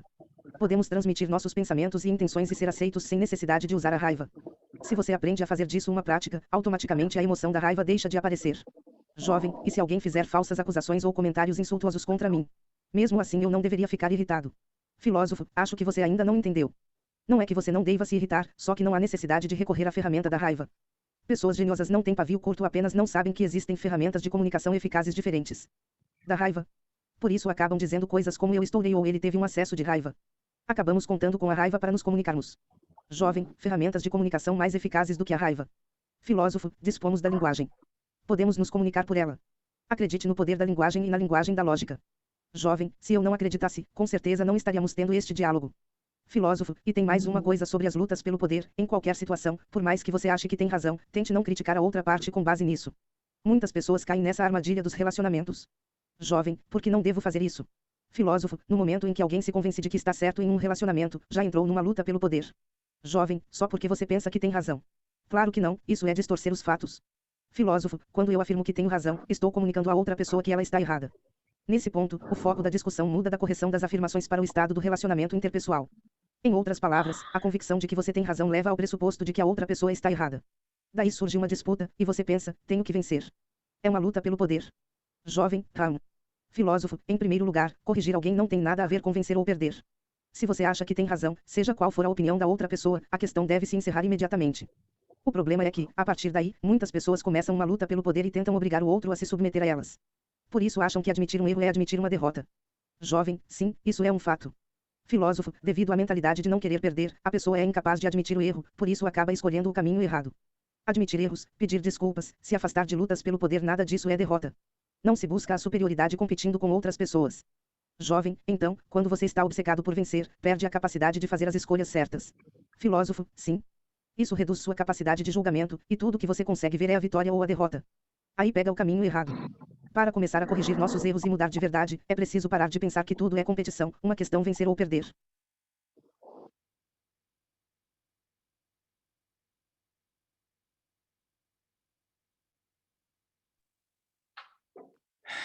Queridos, queria abrir um espaço para vocês perguntarem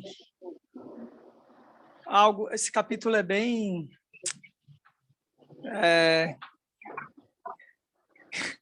Esse livro é um tratado de terapia, de 10 anos em uma leitura. Quero saber se vocês têm dúvidas, se esse capítulo ficou claro, se vocês querem perguntar alguma coisa para mim, na minha qualidade de terapeuta.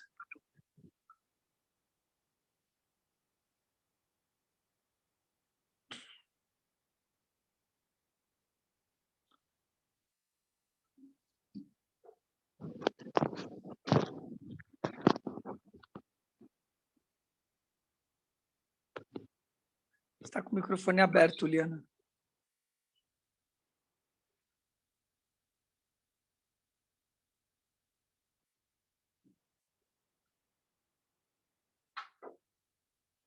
Todos nós aqui somos filhos de alguém, e pode ser que nós somos pais de alguns seres. Todos nós aqui somos liderados por alguém e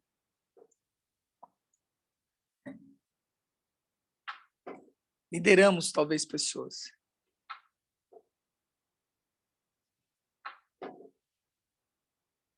Não tenham vergonha. Sejam sem vergonhas com princípio. Perguntem o que tem para perguntar, tragam suas declarações.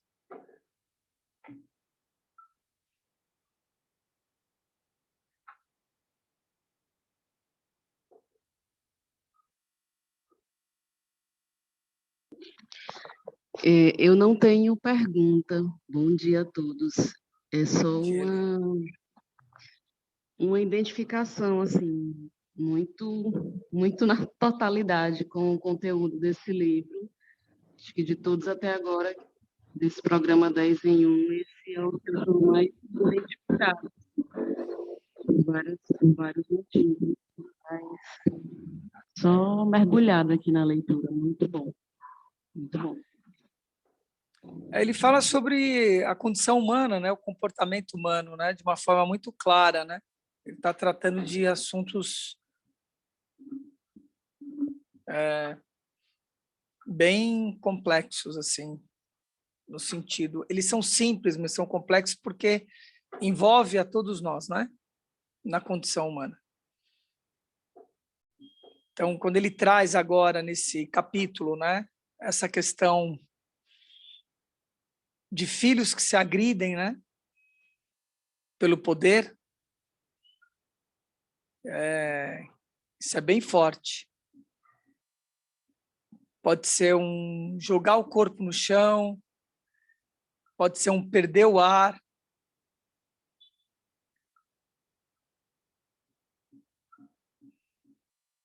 pode ser um cortar o braço.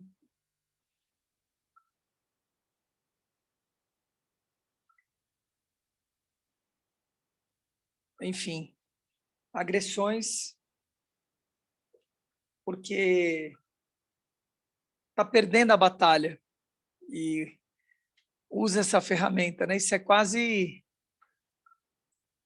aquele que está perdendo a batalha e destrói a cidade para não entregar a cidade, entendeu? Para o outro, na guerra.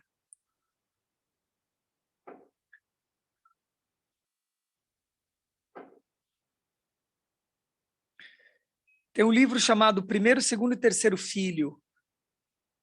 Primeiro, Segundo e Terceiro Filho. Da antroposofia, da Gudrun, que foi alguém que conviveu com o Steiner, uma das poucas pessoas vivas que conviveu com o Steiner. Eu acho que a Gudrun não está viva ainda, mora em Florianópolis. Primeiro, segundo e terceiro filho, fala sobre essa posição energética desses filhos. O primeiro filho é o rei, a rainha. É o que ele traz aí. Ele já está aí, já tem a sabedoria, já tem tudo. O que vem depois é depois. Ele traz com muita maestria isso nesse livro. É bem legal. A gente podia encaixar na nossa leitura esse livro.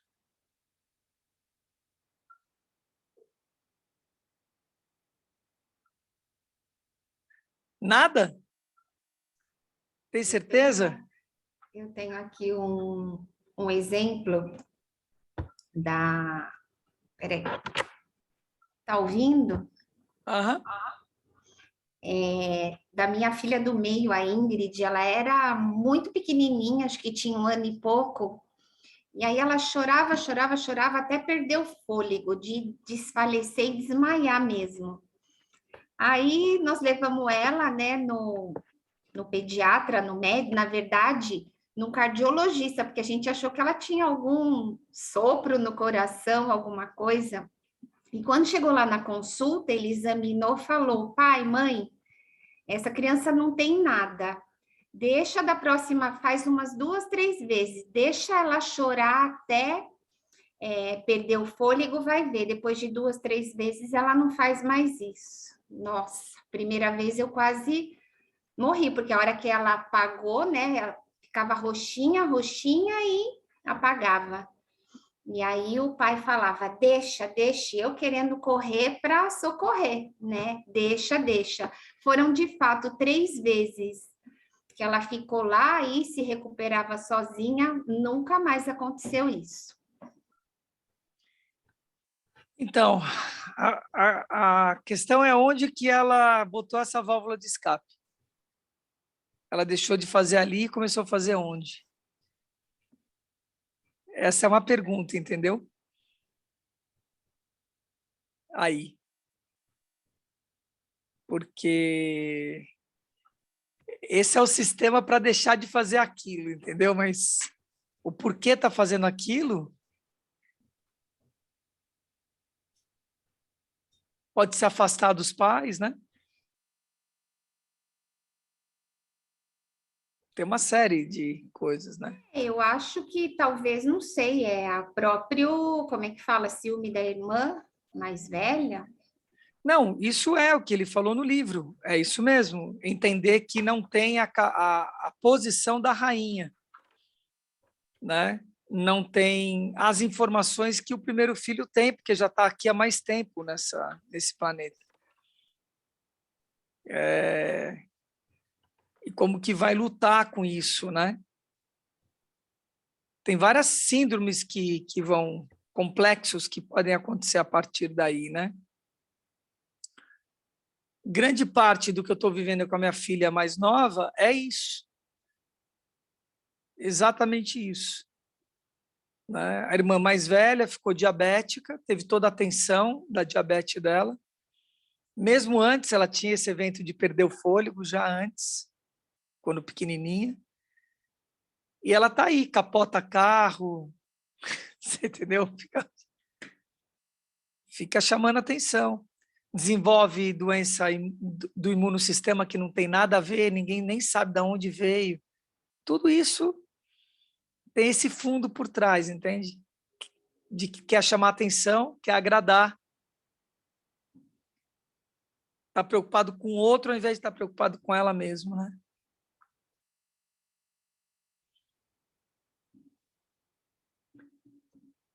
Eu estou aqui lendo esse livro e pensando que eu já vou entrar na estante virtual e mandar para a minha mais nova, entendeu? O livro. Leia esse livro. E e com uma dedicatória dizendo: você sempre foi importante, você sabe disso para mim, você sempre teve seu valor, eu sempre ressaltei o seu valor como um ser único, capaz, inteligente. E é interessante isso, porque quando a mãe delas ficou grávida, depois que passou toda a euforia, está grávida, etc. Papá, chegou um momento que me veio um medo de dizer que era assim: como é que eu vou amar esse ser como eu amo esse que já está aqui?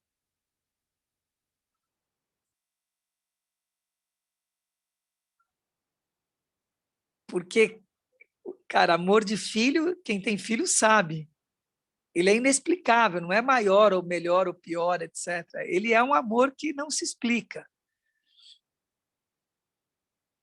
A mais velha, a Gabriela, estava na barriga da mãe, etc. Papá, estava lá, gestação, gestação, gestação, gestação, gestação. Hora do parto, aquela coisa toda. De repente, cara, eu na sala do parto, de repente eu comecei a ver algo na vagina da mãe dela diferente. De repente eu percebi que era o cabelinho dela, que estava coroando. Aquilo foi doido, cara. De repente, pum, sai uma cabeça, fica só a cabeça assim, ó. Aí o médico vai lá, pega, vira o ombro, né, para passar. Pum, meu, é expulso, cara. A hora que passa um ombro, ele sai tudo. E de repente algo que não tinha existe ali, bicho. Porque é muito diferente o que está na barriga e o que você vê. Mas é muito diferente. E é um amor que, de repente, ele surge, meu, que você não sabe de onde aquilo vem. É muito doido essa relação.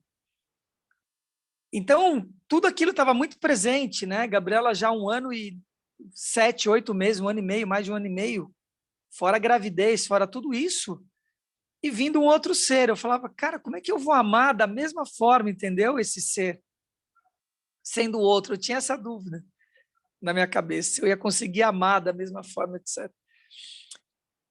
E eu não percebia isso que eu estou contando para vocês na hora, né?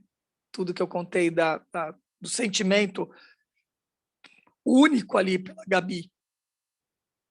E aconteceu a mesma coisa com a Maiara, né? Quando a Maiara nasceu, puf, brotou um amor que não tem nada a ver com o amor da Gabriela. Nada a ver, cara. É isso que, não, amor de mãe é igual para todos os filhos. É porra nenhuma. A qualidade do amor pode ser, mas o não é o mesmo. Isso é bobagem, isso é querer agradar o outro filho para dizer que é o mesmo. Não é. E isso tem que ser dito para os seus filhos. O amor que eu tenho pelo seu irmão, pela sua irmã, não tem nada a ver com o amor que eu tenho por você. E está tudo bem. Porque não é menos nem mais, é só diferente. A qualidade do amor é o mesmo, mas é diferente. Você é um ser diferente, não pode ser igual. A relação é diferente, essa coisa toda.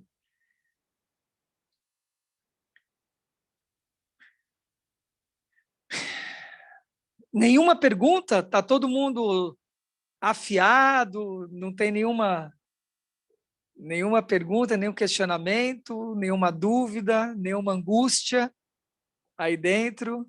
Está tudo bem?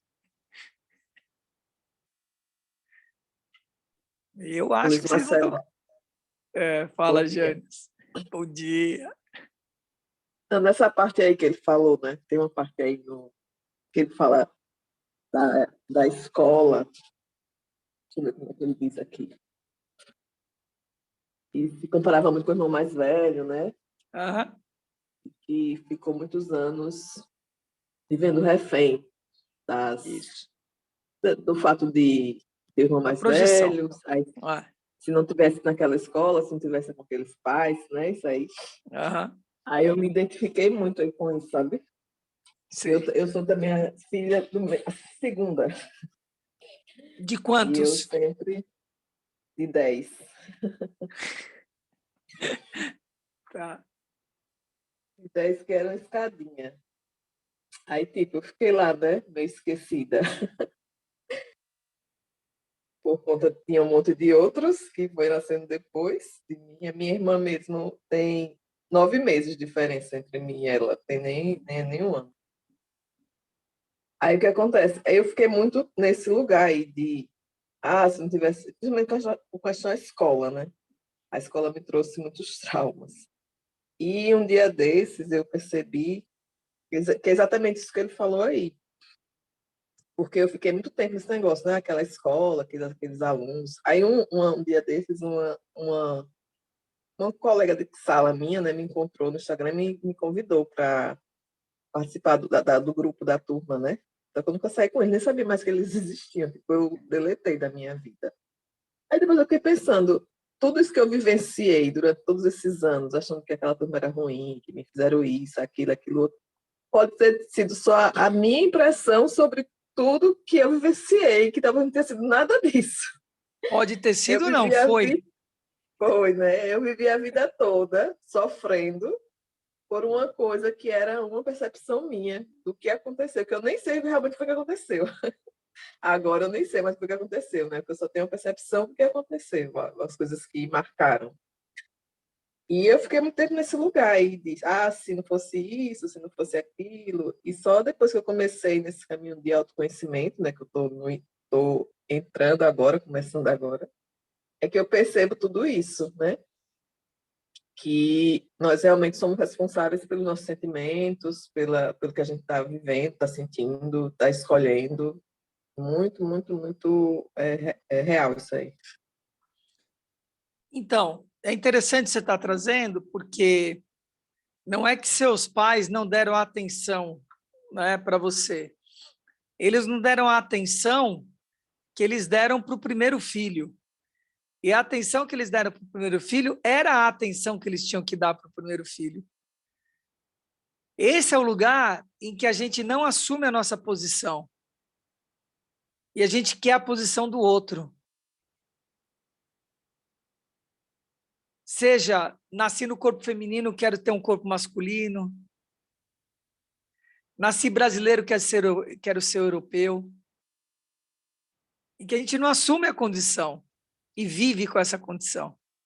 Segundo filho, brasileiro, filho de pai tal, mãe tal, e saber que você não é isso. Esse é o pacote do que você vai fazer.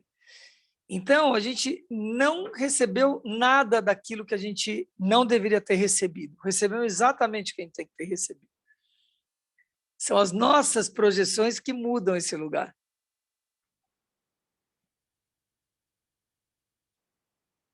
É verdade.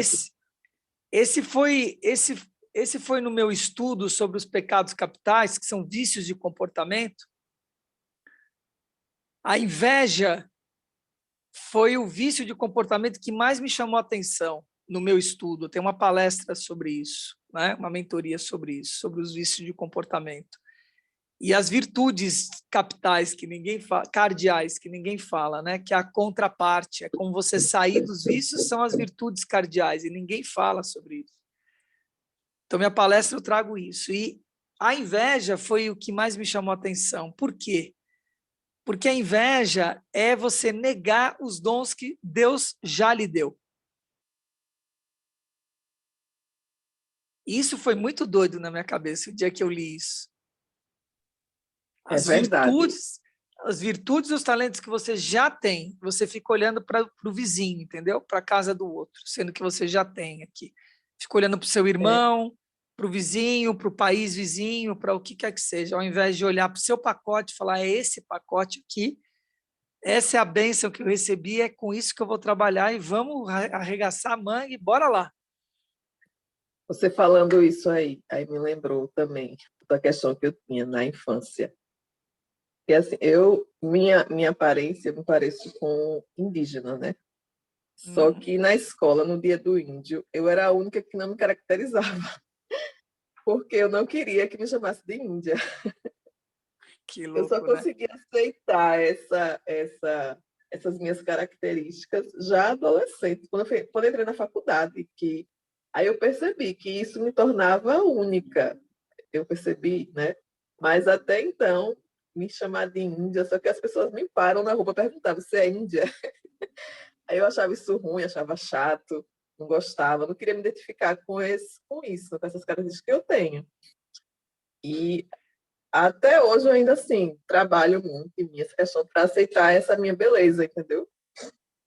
Que eu Então sei que é uma beleza, só que você eu é a não, você é a nossa indiazinha? é isso mesmo. Tá bom.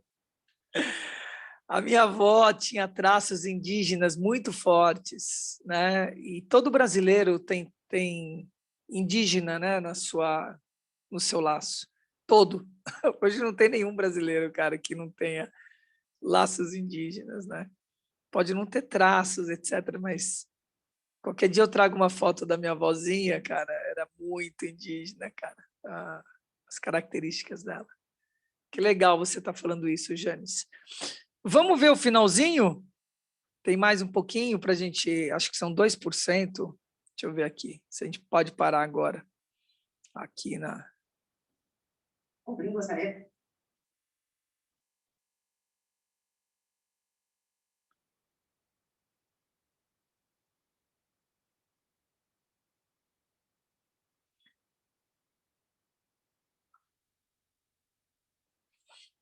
Eu acho que a gente para aqui.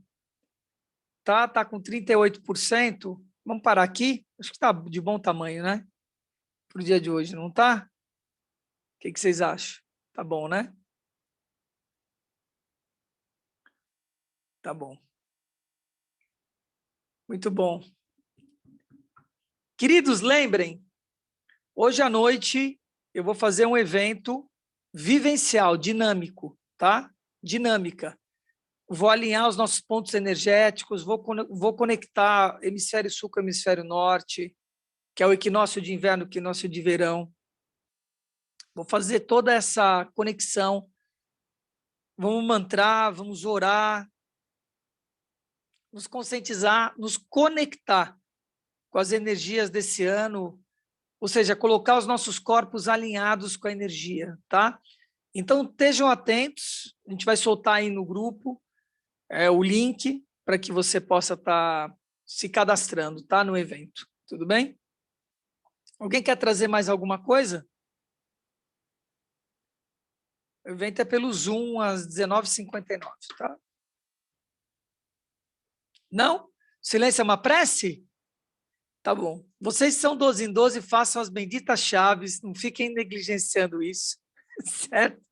Se já não fizeram, façam as benditas chaves, tá bom? Um beijo na... Vamos tirar uma foto? Que tal? Quer ver todo mundo abrindo a câmera? Eu adoro isso. Tirar foto, começa plá, plá, plá, todo mundo abrindo a câmera. Olha lá, olha lá. Olha o Juramar. Gosta de uma foto também, né? Hein? Gosta de uma foto, hein, Juramar? Já foi para praia, hein, irmão? Tá com carinha de foi para praia, hein? Você está brasiliando, viu, Juramar? Você está falando com o microfone fechado, entendeu? Falando com o microfone fechado, eu estou muito suado. Teresina faz muito calor. E eu fiz um pequeno esforço físico ali, fazendo uma limpeza, mas ouvindo, com o som ligado ali perto de mim. Mas estou muito interessado, aí esse evento agora à noite eu quero estar lá, quero ver como é esse hemisfério norte e hemisfério sul. Eu estou entrando nisso agora, eu não entendo dessas coisas. Não vai entender, você vai ver a profissão entrando, fica tranquilo. Eu sei que tem o hemisfério norte, hemisfério sul, equinócio de inverno, equinócio de verão, essas coisas eu sei que tem. Olha o sorriso face. Atenção, vamos tirar aquela foto. Vai, Sérgio, olha lá o sorriso, querido. Bora lá. 2, 3 e...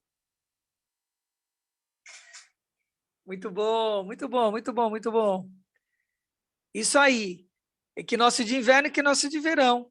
Exatamente isso. Nós estamos no ponto mais noite e dia igual, né? Só que diferente do hemisfério sul e hemisfério norte. Nós estamos num equilíbrio aí. Vamos falar tudo sobre isso, mas o evento é vivencial. Nós vamos fazer várias práticas, vivência, tá bom? menos conteúdo, menos falatório e mais vivência. Beleza? Até a noite, gente. Um beijo. Ó, bom dia a todos. Bom dia, Luiz Marcelo. Bom dia, bom dia. Vamos... Luiz Marcos. Deixa eu só... Juramar. Juramar!